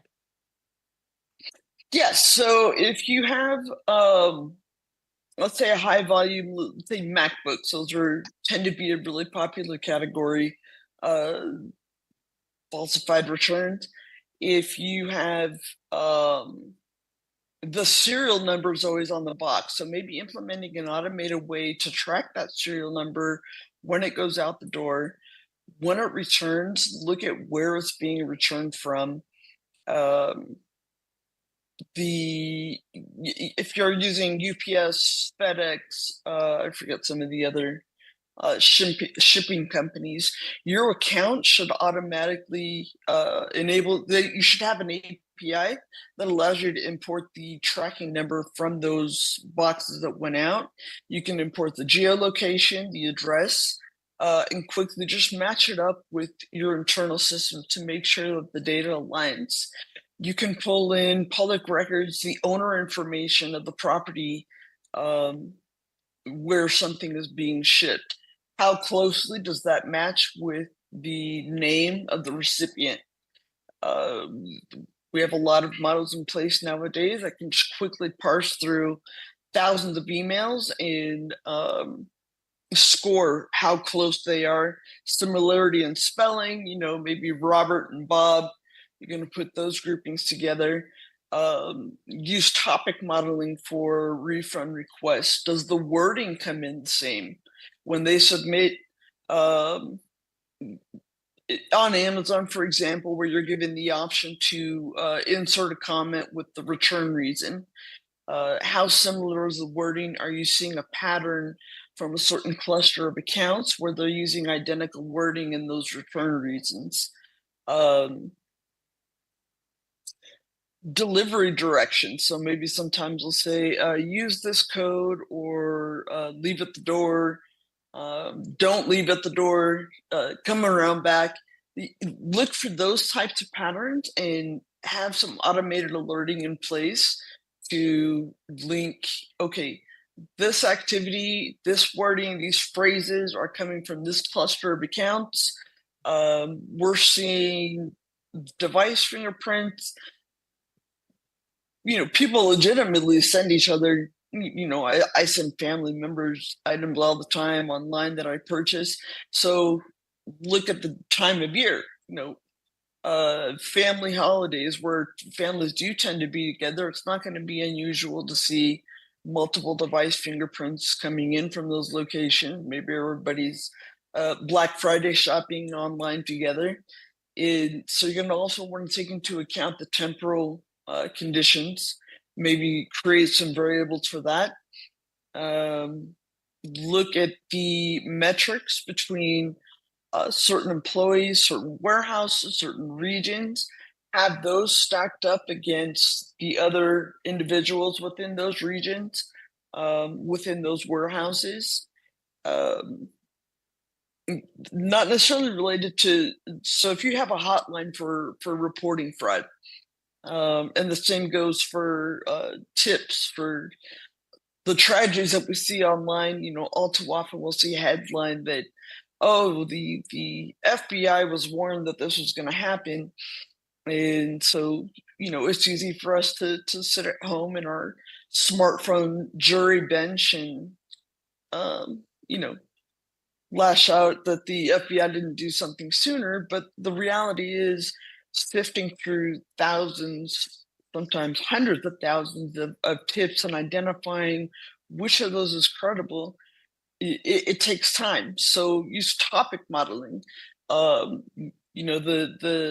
large language models that the development that's gone into large language models is so far advanced at this point that it's easy to combine topic modeling with the language that's coming in, set up flags, the specificity of details, using entity identification, our specific names given, specific locations, create scoring for clusters of information that come in where it might be more credible because of the specific detail that's provided in the complaint or in a tip. And again, I know this is a lot to digest for the audience. If you have any additional questions or would like insight, maybe in how to handle your specific case situation, we're happy to provide that additional context or insight. But again, these are just some ideas for ways that retailers can address this issue.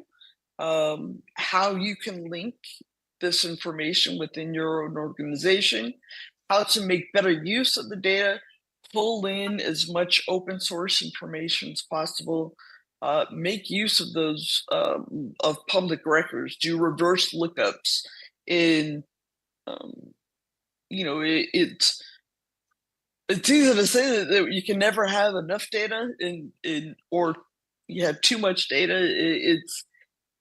You're going to have to learn through trial and error what reporting is relevant to your domain, and then be on the lookout for new modi operandi. And as you start shutting one fraud ring down, another emerges. It's going to be an ongoing effort. And folks are clever. Every almost like it almost seems like every barrier that we put in place gives rise to an entrepreneurial opportunity on the fraudster side. We require account verification, ID verification. well, you go online and you have countless services around the world, people offering to verify accounts for pennies on the dollar. So I'm trying to think of another example. You have account verification.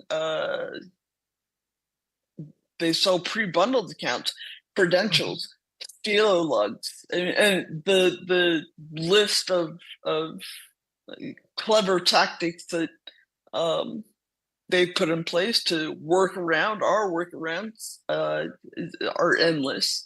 And again, until we get our policies to a place where this type of these types of crimes can be prosecuted quickly, and we get inter-jurisdictional cooperation, transferring evidence. In the U.S., for example, in order for the evidence to be admissible in court, the government where the evidence is collected needs to certify that evidence, and that has to go through the office of the OIA, and those requests can take months or years to process. So if we don't have an extradition agreement, there's little incentive to spend the limited resources that a department may have, chasing after something that may never actually result in an arrest, or may ultimately end up being transferred to another agency. And at the end of the day, your taxpayers are like, hey, where did our money go? And if you have to have something to show for it. So that's another contributor to the low prosecution rates in these types of cases. I would like to bring out another point. Noted is the device fingerprint swirls and accidentals. That is the physical fingerprint. But in terms of the device fingerprint, can you speak to whether it is called out specifically in types such as the physical fingerprint, and how is that connected back to the fraud? So the device fingerprint, it depends on the API that you have in place. LexisNexis is the gold standard for a lot of companies. And the device fingerprint that they capture contains these attributes. One of the challenges that we run into with device fingerprinting now is privacy and anonymity, two sides of the same coin. So you have Apple and Google both now implementing anti-fingerprinting. So where we could have captured the device fingerprint includes the user agent, the device manufacturer, the regional settings, the browser version, the operating system version. These are all details that are captured, and the extensions that you have installed, the apps that you have installed. In some cases, it divulges the information running in the background.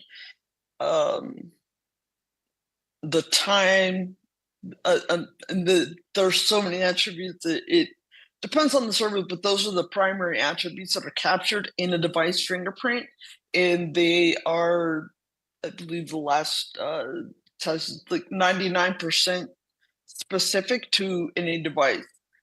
Unfortunately, if you have multiple monitors, for example, accessing a site from one screen is going to give me a different device fingerprint than if I access it from my same device on a different screen. So one user may have thousands of device fingerprints on file as they continue updating their operating system, as they're using different browsers, different browser versions, and those stack up over time. But you can extract portions of those fingerprints and link those together by similarity. Maybe you want to look for operating system version. We know how difficult it is to move backwards in an iOS version after an update. So if somebody's on iOS 17.2 and suddenly they jump back to 17.1, maybe you want to create a variable that flags that as an alert. and that would speed up the investigation portion. So you have that flag already in place. When you look up these users, you look for those certain flags or indicators like, oh, hey, this is suspicious. Or hey, this person has been using Chrome for 88% of their logins, and suddenly now they're using Firefox. Those unusual patterns are things that you're going to want to flag in the investigation process.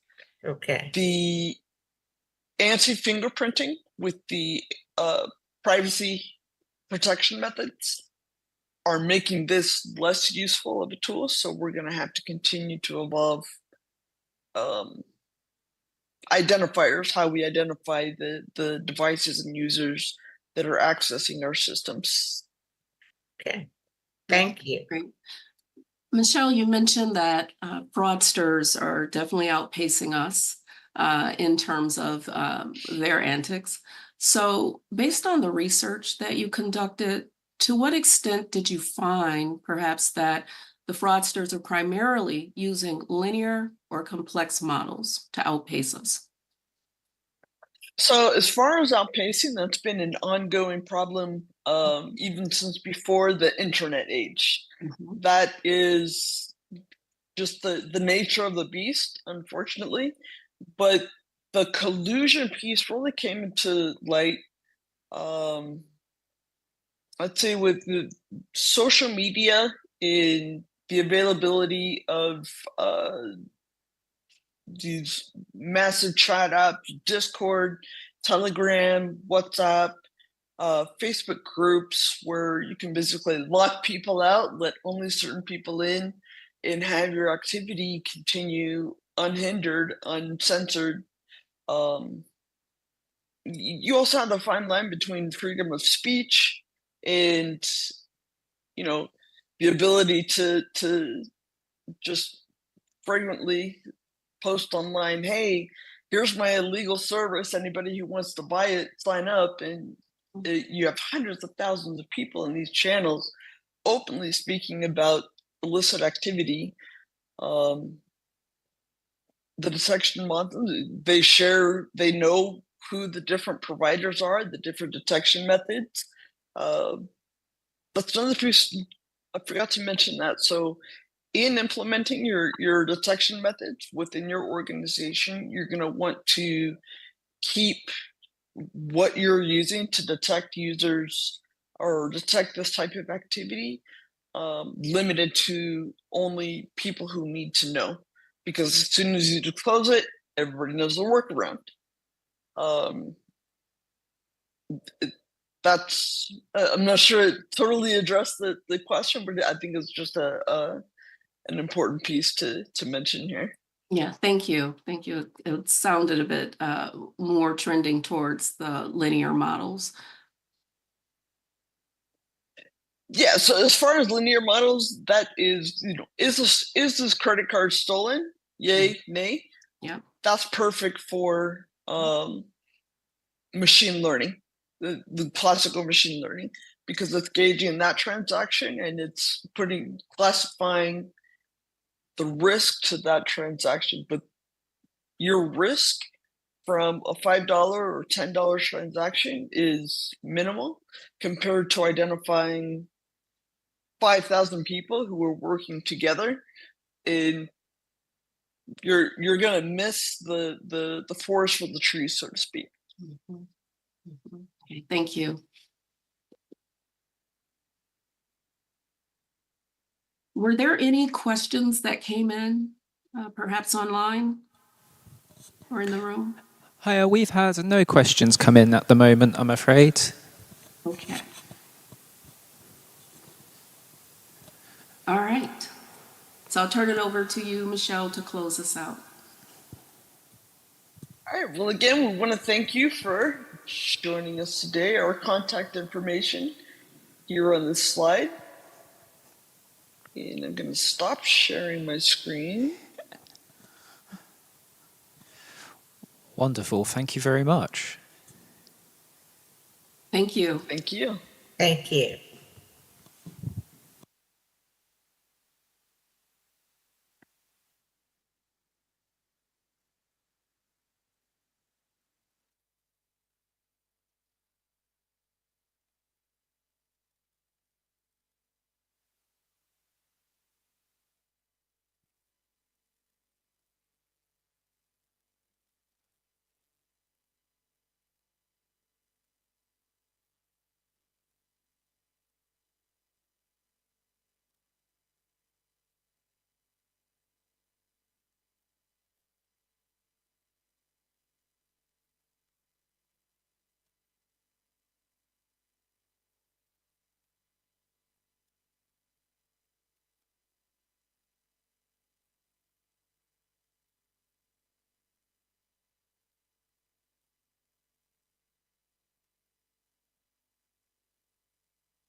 Hey, Calvin.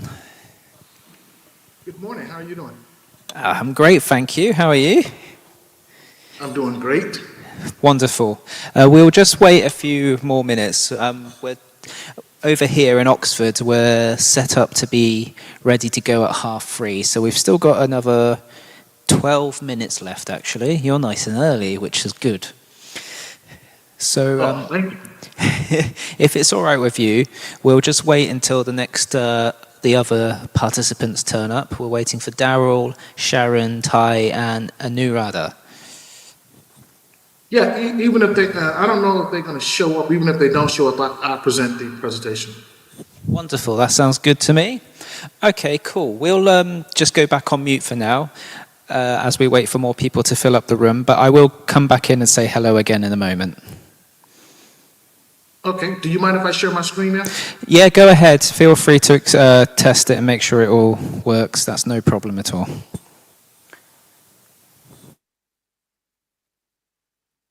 Yep. So I'll stop sharing then, and we'll pick up when we come back on. Yep, that looks good to me. I can see that. Advocating for human factors. Excellent. Cool. Okay, yep. I shall speak to you again in a moment. See you in a moment. Okay.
you are in the world. Thank you for joining our session today. And as you can see from the title, this session is going to be about, we're going to talk about really bringing human factors engineering to the forefront in artificial intelligence.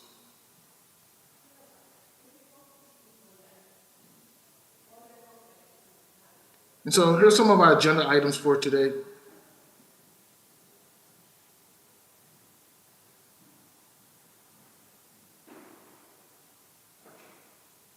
So for our agenda items, we're going to talk about some human factors engineering and AI, 3 things to remember about human factors engineering, the goals of human factors engineering, some of the historical evolution behind it, designing AI systems, the critical roles of human factors, some of the challenges, awareness, and we're going to get into some of the key areas, and we're going to talk about strategies for advocating for human-centric AI, and then we're going to go ahead and conclude, and then we'll open up for questions and answers from the floor. One thing I love doing in my presentations is starting all my presentations off with a famous quote. And this is a famous quote from a Stanford professor. And she said, artificial intelligence is not a substitute for human intelligence. It is a tool to amplify human creativity and ingenuity, and which is so true and very applicable to our presentation.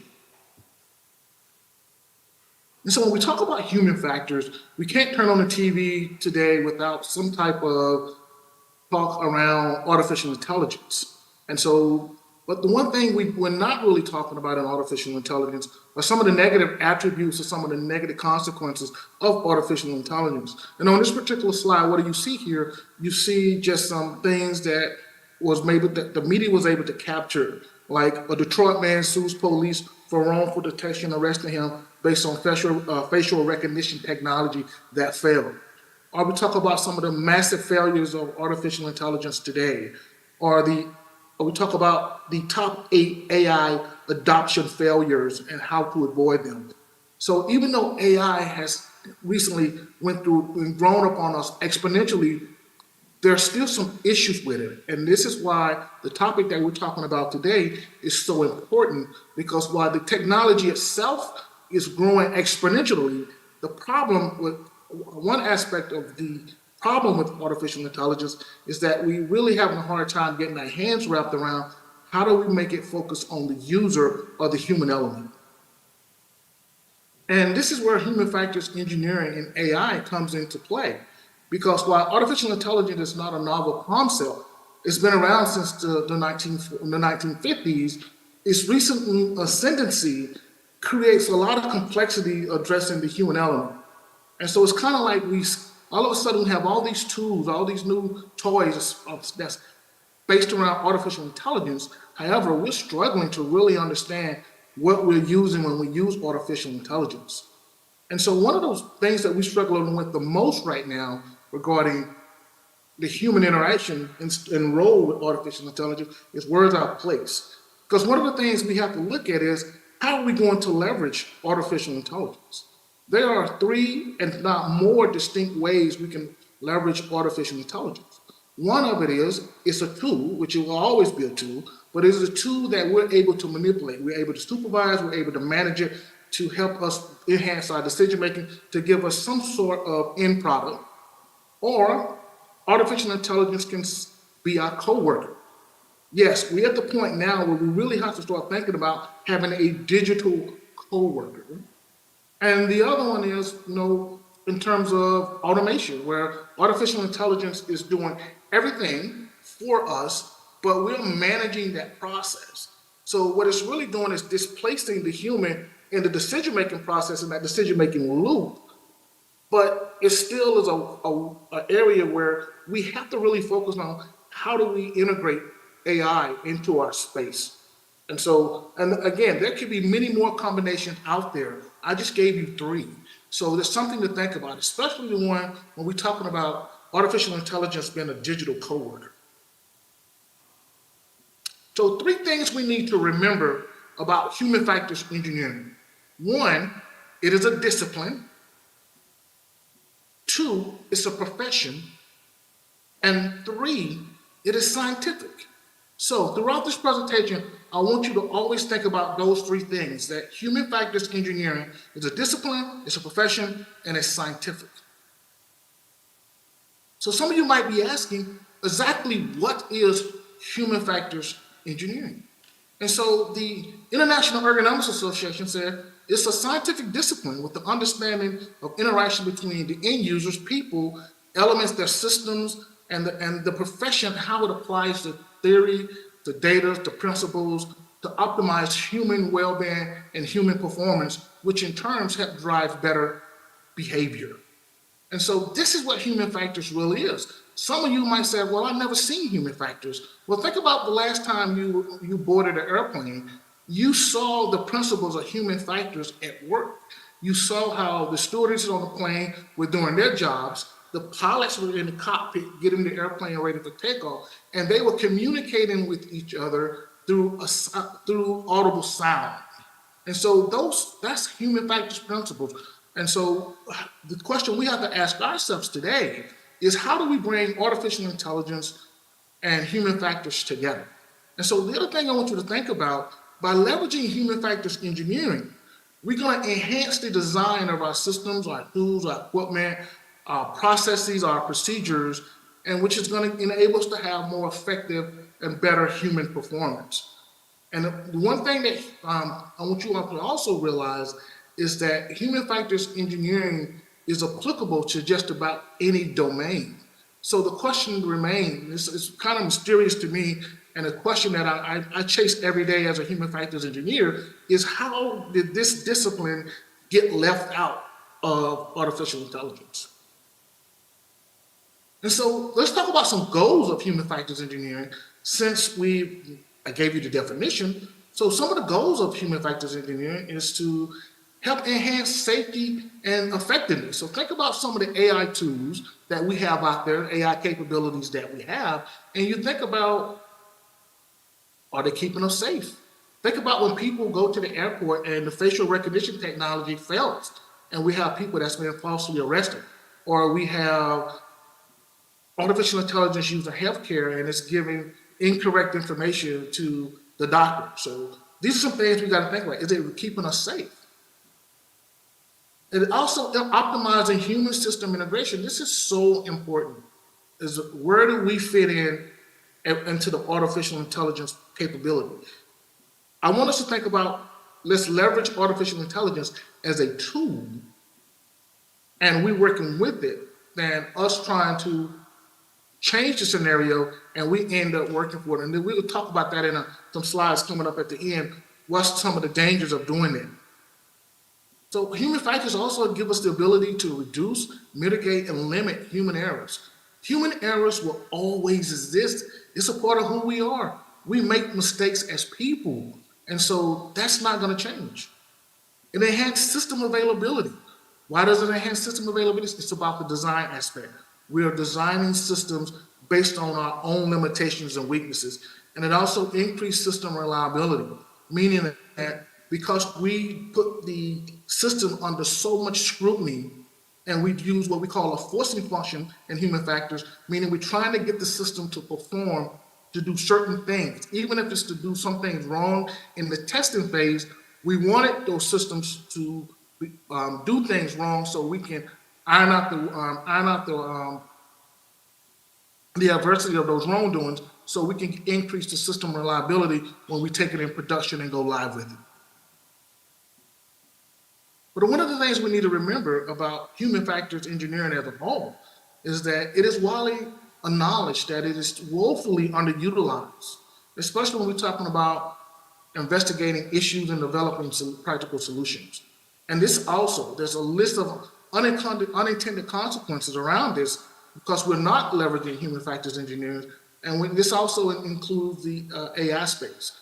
Those of you who are working in the tech and security space, you see this with cybersecurity. Same thing. We are struggling to understand the human dimension in cybersecurity, and we're seeing the same thing in AI now. And part of that is because it's woefully underutilized and not recognized by security and technology professionals.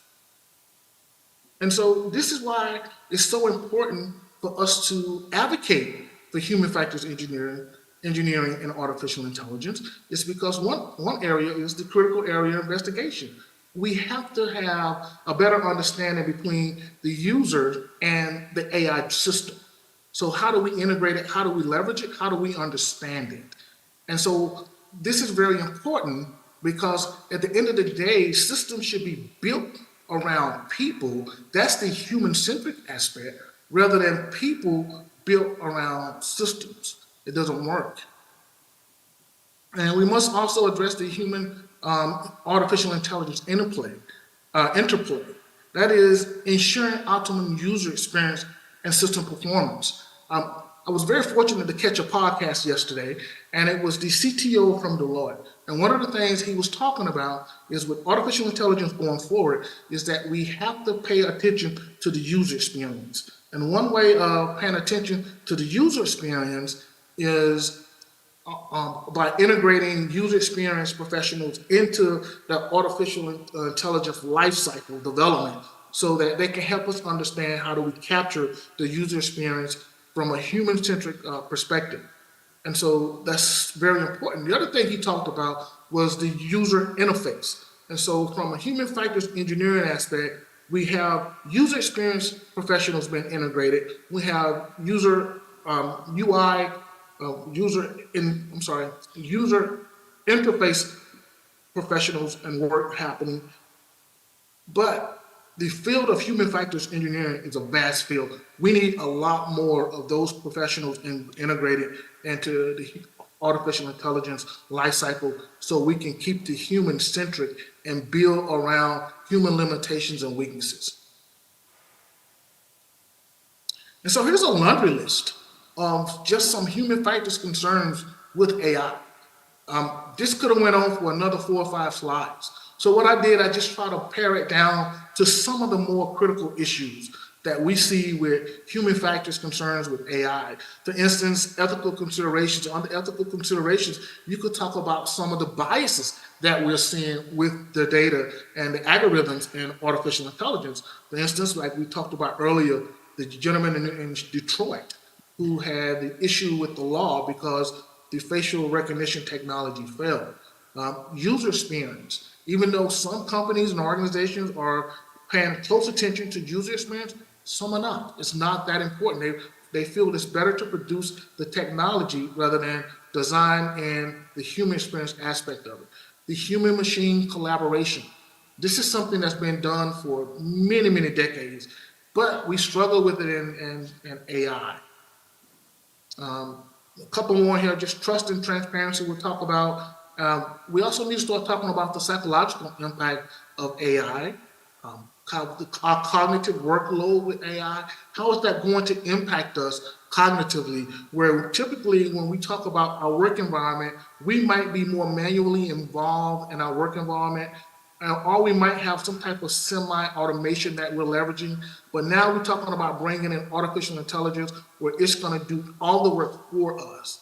And so some people might feel like I'm being displaced, and you are. You've been displaced out of that process, but you are still a part of the decision-making loop. And we have to find a way to bring that to the forefront where we keep people involved in that decision-making loop, even though artificial intelligence is doing all the work.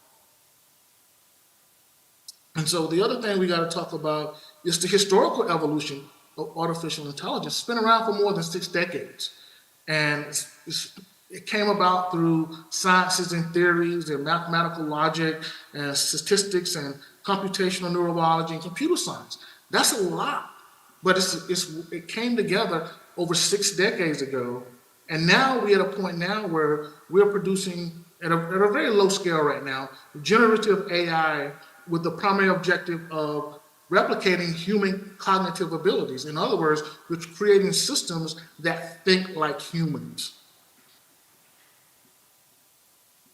And so this slide here, I know it's a busy slide. I just want to point something out real quick and we'll move on. If you look at where I'm playing with the mouse here, this top portion here is the evolution of AI. You see the first digital computers came about between the 1940s and 1950. Somewhere in between there, right? And so if you look down, the bottom portion of the slide talks about human factors in its development in the United States. The Europeans been using human factors and ergonomics well before we started using it in the United States and not in the 1940s due to military aviation. But you can see both of these fields were pretty much birthed in the United States around the same time. What's concerning, though, is that they went on their path of materialization and maturation. The problem is that they haven't really crossed. We're now just talking about crossing the crossroads between artificial intelligence and human factors engineering. And that's all I wanted to point out from that slide, is that you can see the growth of both of these fields starting around the same time. And so the other thing we need to think about is, how do we design AI systems with human factors engineering in mind? And one of the ways we can do this is we got to think about it from a cognitive awareness perspective, meaning that how much cognitive or mental demand is going to be placed on the human. And it's just not just the human. Even though artificial intelligence appears to be doing all the work, like I said earlier, we got to now start thinking about how are we going to be integrated and how are we going to be working with the artificial intelligence. Or it's going to be a digital coworker, or it's going to be giving us some portions of our work, or is it going to be doing all of our work? And then we still want to be responsible for the outcomes and the output of that work, even though most of it's provided by artificial intelligence. Cognitively, we have to think about what's that mean long term, and what's going to be the wear and tear on the people, the employees involved with that particular system. And then we got to look at how do we design it with enhancing decision making. And the decision making piece is key, because if people can't understand where they are in the process or how to leverage the artificial intelligence as a tool to complement their work or to complement their production or outcome, then it's going to be problematic for them, and they're probably not going to trust it. And the crucial integration here is really, again, we can't get over the human AI teaming aspect. How do we team it together? And there's a lot of literature that's right now that talk about the human AI teaming piece, but there's not a literature on talk about integrating human factors engineering into that calculus to help us ease out the friction from the teaming of artificial intelligence and people in the workplace. And so here's some challenges with it. And so, again, we got to talk about natural language understanding. Everybody at this point have been hearing about natural language programming, right? That's where we take text and it's giving us an outcome. But I can tell you from just playing around with some of the AI tools out there that the natural language process doesn't always get it right, and it's very difficult to get it right. And it's one of the changes that we have coming down the pipe. Again, the CTO from Deloitte said yesterday that one of the changes that he's estimating we're going to see within the next 5 to 10 years is that we're using programming languages to interact with artificial intelligence, where he believes that we're going to be using our regular native languages to communicate with artificial intelligence, and it produced the computing language that we need to produce the algorithm for the artificial intelligence. I think that is a tremendous step. I think there's a lot of concerns there, and I think there's a lot of work that has to be done from a human factor engineering point to make sure that we reduce the friction between the human element and how do we make that happen. I think there's a lot of work that has to be done, and again, I'm troubled with that because from this point, I don't really see a lot of human factors engineering professionals integrated into human factors, into artificial intelligence at this point. The bias and the fairness, we cannot get over that. We've seen this before. This will continue to build issue. One of the things that I recommend for the AI developers is before you send your work out into production is to make sure you capture enough personas. Personas is something we use in human-computer interaction when we're building a digital interface. We like to build a digital interface based on the testing of different personas, meaning, for instance, you might have a persona group of Black men in my age from 30 to 55 or 60. You might have a female group from 18 to 30. You might have a disability group in there. You might have other ethnic groups in there. And so you capture as much as you can about these groups. to eliminate the biases or reduce the bias and to make it all up and increase the fairness of it. The privacy concerns, we can't talk about that enough. Even though a lot of developers will tell you that they sanitize the data that they're using in some of these algorithms, but my concern is that the artificial intelligence itself is able to bring the data together using mathematical computations and statistics. And so we say we're sanitizing it, but then again, the artificial intelligence is able to bring it back together, bring together the data that we want sanitized. So that's concerning. Transparency, how does it work? And we're gonna get on that in a couple slides here. And user trust. User trust is something that's very important, because if people don't trust the artificial intelligence, if they don't understand it, they won't use it. And trust is something that can be very fleeting, meaning today they might be using an artificial intelligence tool that they really enjoy. Then if that tool starts becoming more complicated and they don't understand it, 2 weeks, 2 months from now, they might discontinue using the tool because they no longer trust it.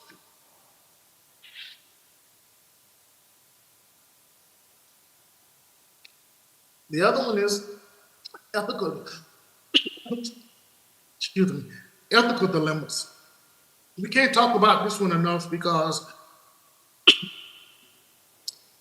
we have,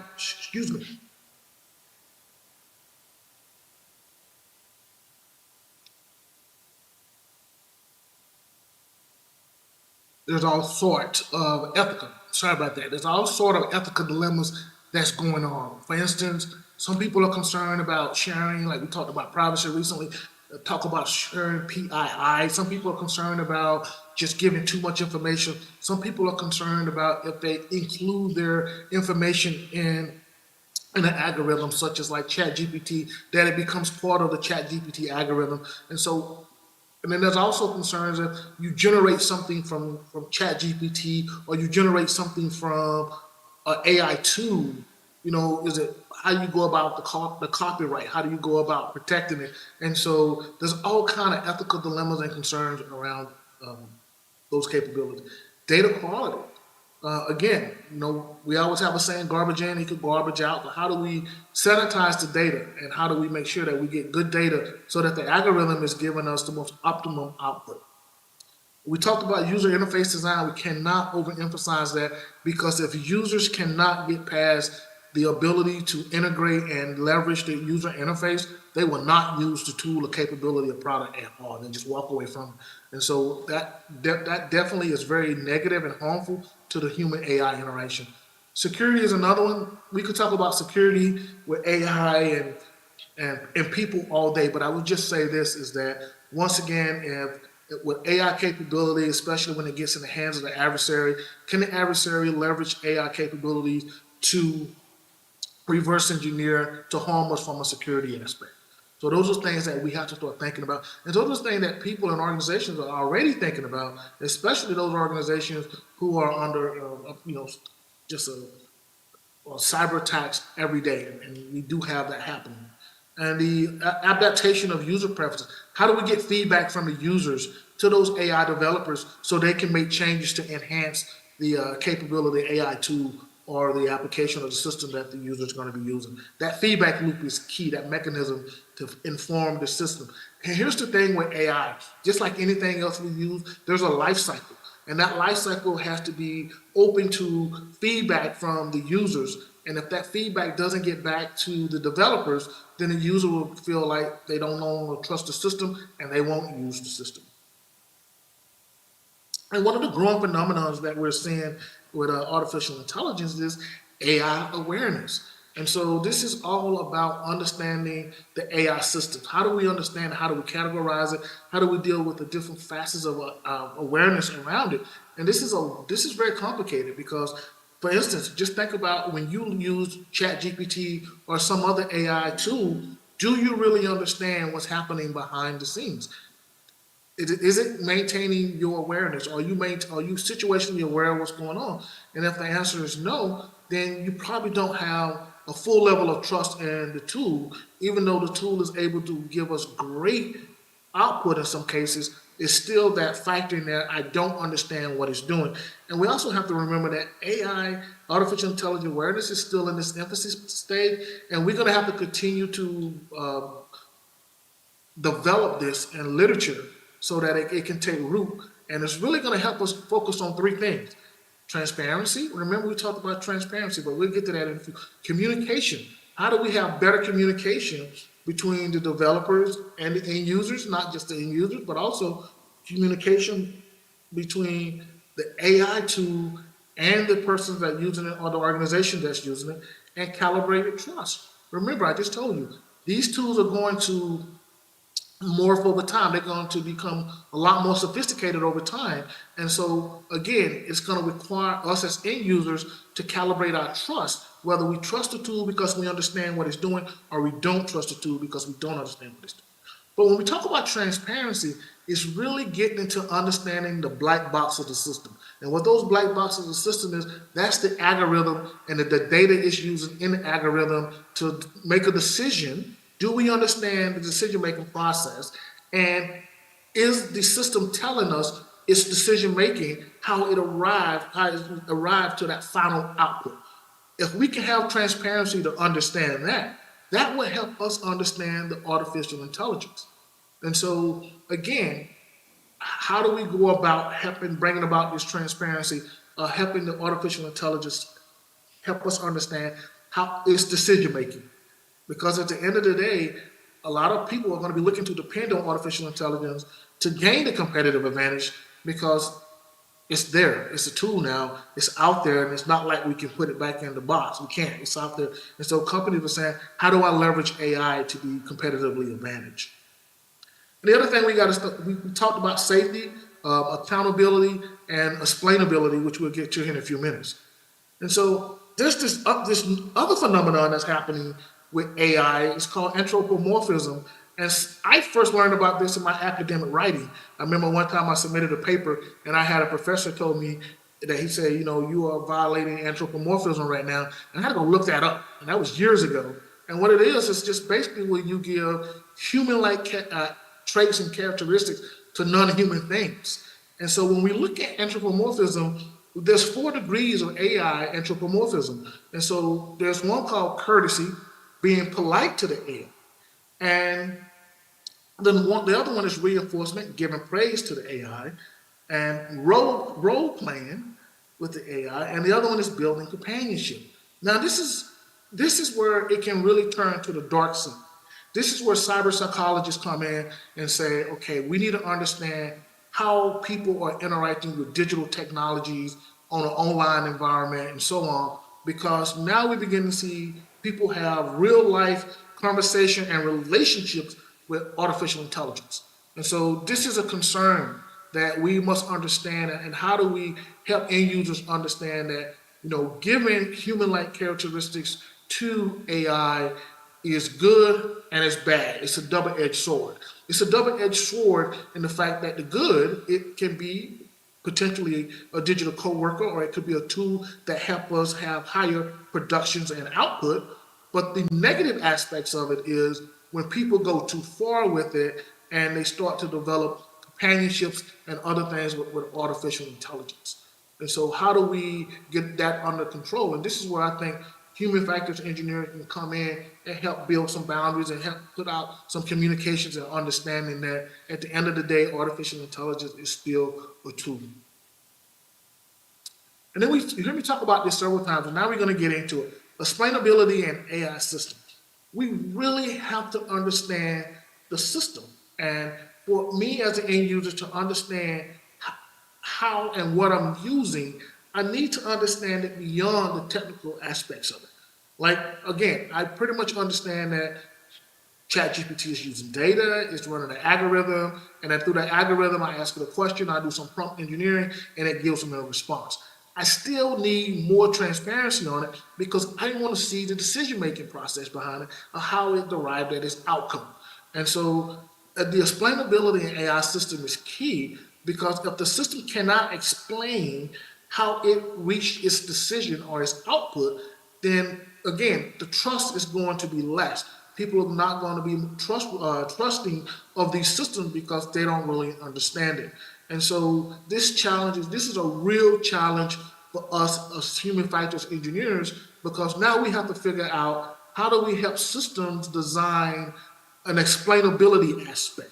And that explainability aspect has to be across all the different personas, all the different user groups out there, and including my 70-plus-year-old parents, right? And so think about that from an AI developer having to explain or write code and write part of the algorithm where it's explaining its decision making so users can understand it. And so that's going to be a real difficult challenge, but it's not a challenge that should be beyond us. We should be working to do that anyway, because now with us moving into more advanced generative AI, people are going to have more concerns. And yes, even in healthcare, doctors are also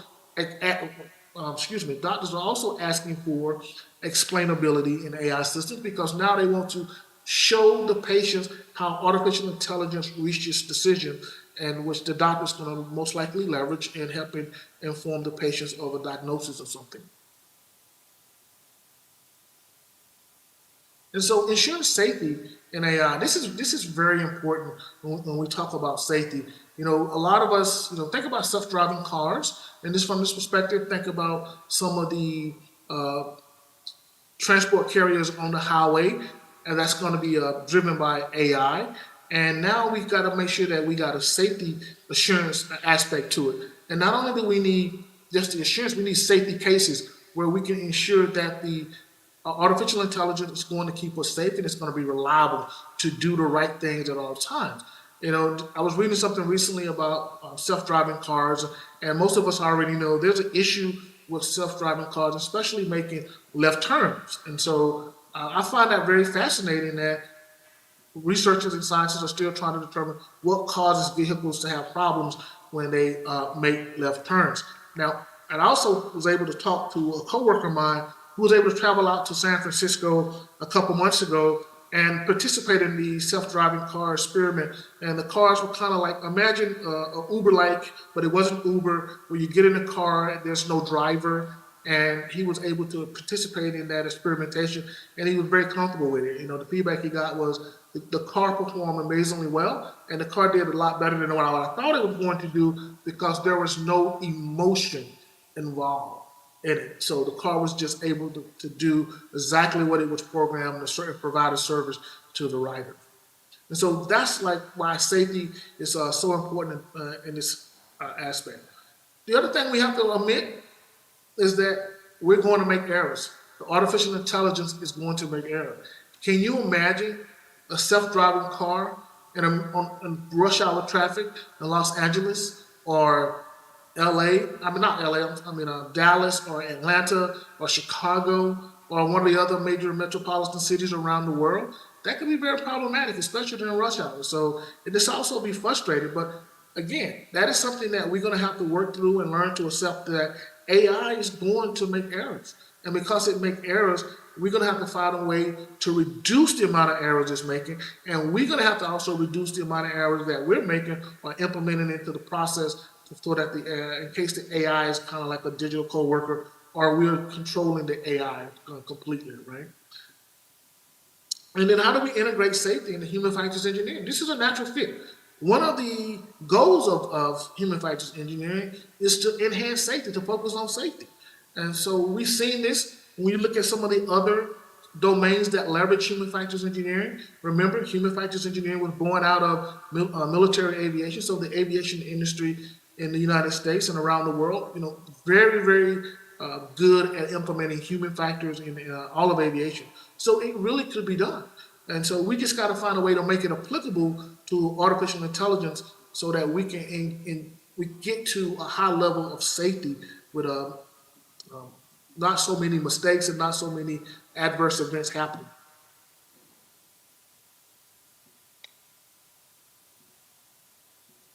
Then there's a moral accountability and complex ecosystems. So imagine you working for a large bank or you working for a very large organization, and just imagining your cybersecurity ecosystem. Your cybersecurity ecosystem is massive. And so now we're talking about integrating artificial intelligence into that system. And so how do we integrate artificial intelligence into an already large ecosystem, and we're able to achieve more accountability? And that is something that we're going to have to take into account as human factors engineers, because one of the things we like to look at systems as a social technical system, especially like cybersecurity or finance systems or healthcare systems or rail systems or aviation systems. There are not just one system. There are many systems that are dependent on each other. And so when you impact one system, you could be impacting all the systems. And so how do we achieve moral accountability when we're talking about integrating artificial intelligence into a very complex ecosystem? And so in some cases, we're going to be redefining moral responsibility. Again, because we don't know to what degree we're going to be dependent upon artificial intelligence, but we just know that artificial intelligence is going to be a part of the work environment. So how do we redefine it, in terms of creating legislations and creating regulations and laws to help us redefine moral responsibility? And then a dynamic assurance model. Like, how do we ensure that all these things coming together is going to give us the reliability and going to give us the high level of performance that we need? However that models work is yet to be known, because we just don't know. Again, if I had to say where were we on the scale of artificial intelligence, especially generative AI, till we're at some of the advanced stages, I would say we probably just now hitting 2. So we got a long way to go. But this is the time we need to start thinking about how work environments are going to change due to artificial intelligence. And how do we go about creating a dynamic assurance model so that we can achieve the outcomes we want more positively and favorable for organizations, and not just organizations, but for people as well.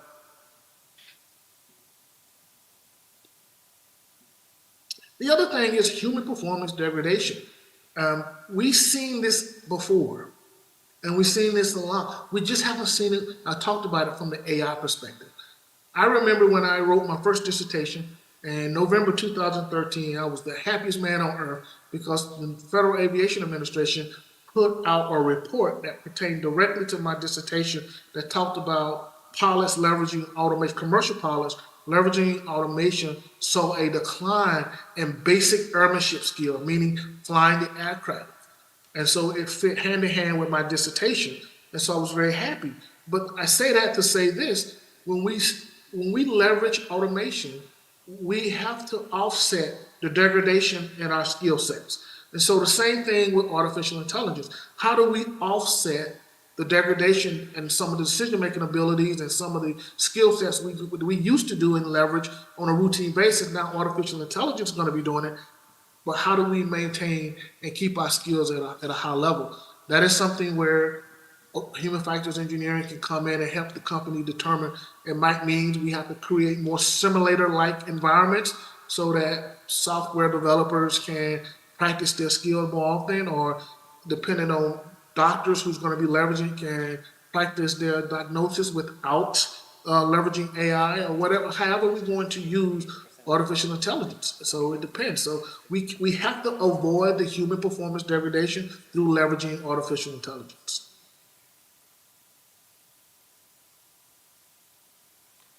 And so in concluding here, how do we get to a point so we can have human factors engineering and AI?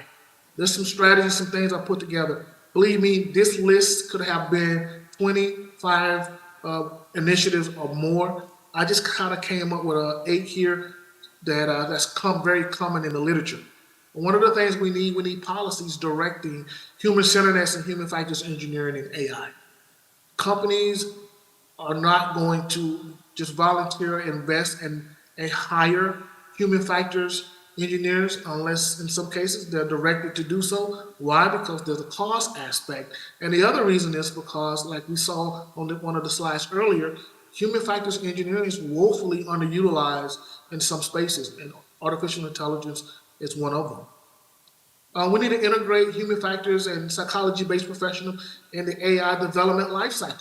How do we do that? Again, I just alluded to that. We need to hire more people and integrate these people into the life cycle. These people are bringing expertise, a skill set around the human element. How do we enhance things for the users? And we need to make sure that we are leveraging their capabilities. Human-centered, we need to implement human-centered and user-centered design. We say that a lot, you see, and I'm sure everybody has heard that, and they're like, what does that mean? It really means is focusing on the requirements of the end user, the people that's going to be at the center of that you're building the capability, the AI tools for, and how they're going to be leveraging. Looking at the problems from their lens and making sure that we account for human weaknesses and limitations. Usability testing, we need to test, and retest. And the reason we need to do that is because, again, these AI tools are going to morph, they're going to advance. And so if you stop the usability testing, then you reduce the chances of having those improvements or those issues raised because you're no longer doing the usability testing. We need to be intentional about, and we need to have continuous and be intentional about explainability and transparency. That's a given. We also need to develop and teach courses on human factors engineering and AI at the collegiate level. There's not enough of these courses being taught. And I know some people say, well, we teach human-computer interaction. I get it, but human-computer interaction teaches a very scaled-down version in human factors. It doesn't teach the full scope of human factors engineering, and that's what we need to teach.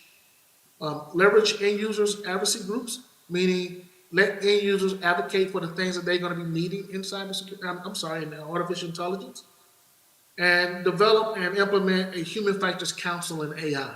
Develop a group of workers and include executives and leadership in there so they have some teeth so that they can advocate for human factors issues in artificial intelligence at your organization. And in concluding here, just some points I'd like to reinforce is that human factors engineering is scientific, it's a discipline, and it's a profession. Human factors engineering reinforces safety, performance, and behavior. AI is a tool that complements us. You got to focus on trust and explainability, and we have to ensure moral accountability. When things go wrong, we got people step up, take ownership, and mitigate the wrong so that we can get back to having the system operating at a high level, very ethically and operationally. And with that, I'd like to open it up for questions.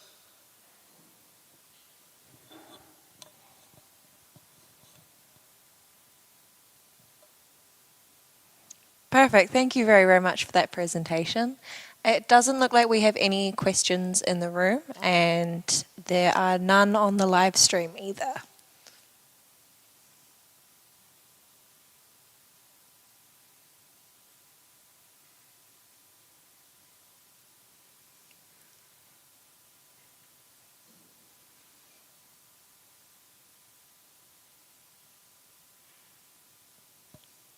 Well, I have a few minutes in case you want to wait. I'll wait online a few minutes in case somebody want to ask a question. Perfect. Thank you. It looks like we are all good here. No one has any questions.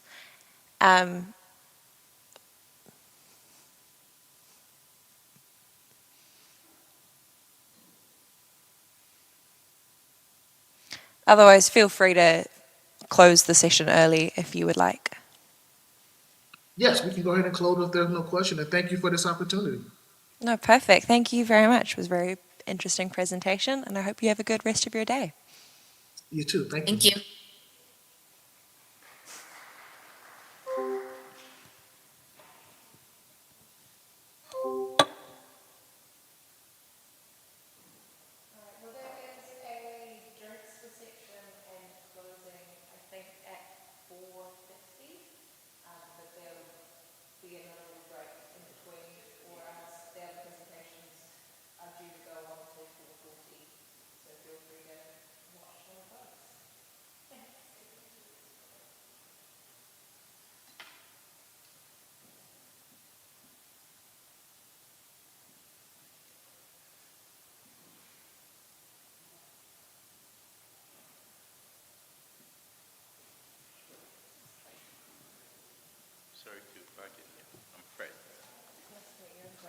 Nice to meet you. So I was one of the presenters in room 4.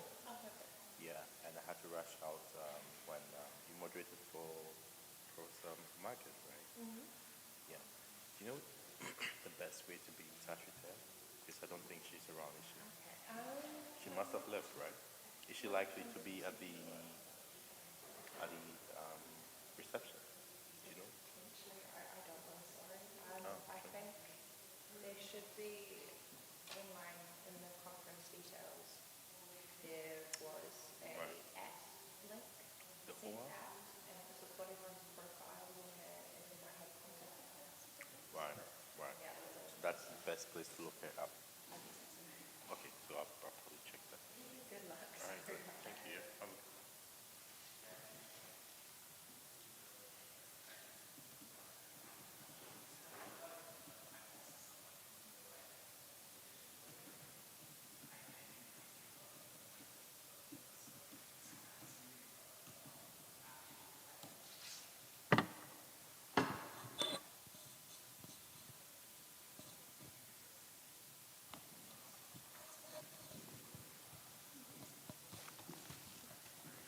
It's horrible, isn't it?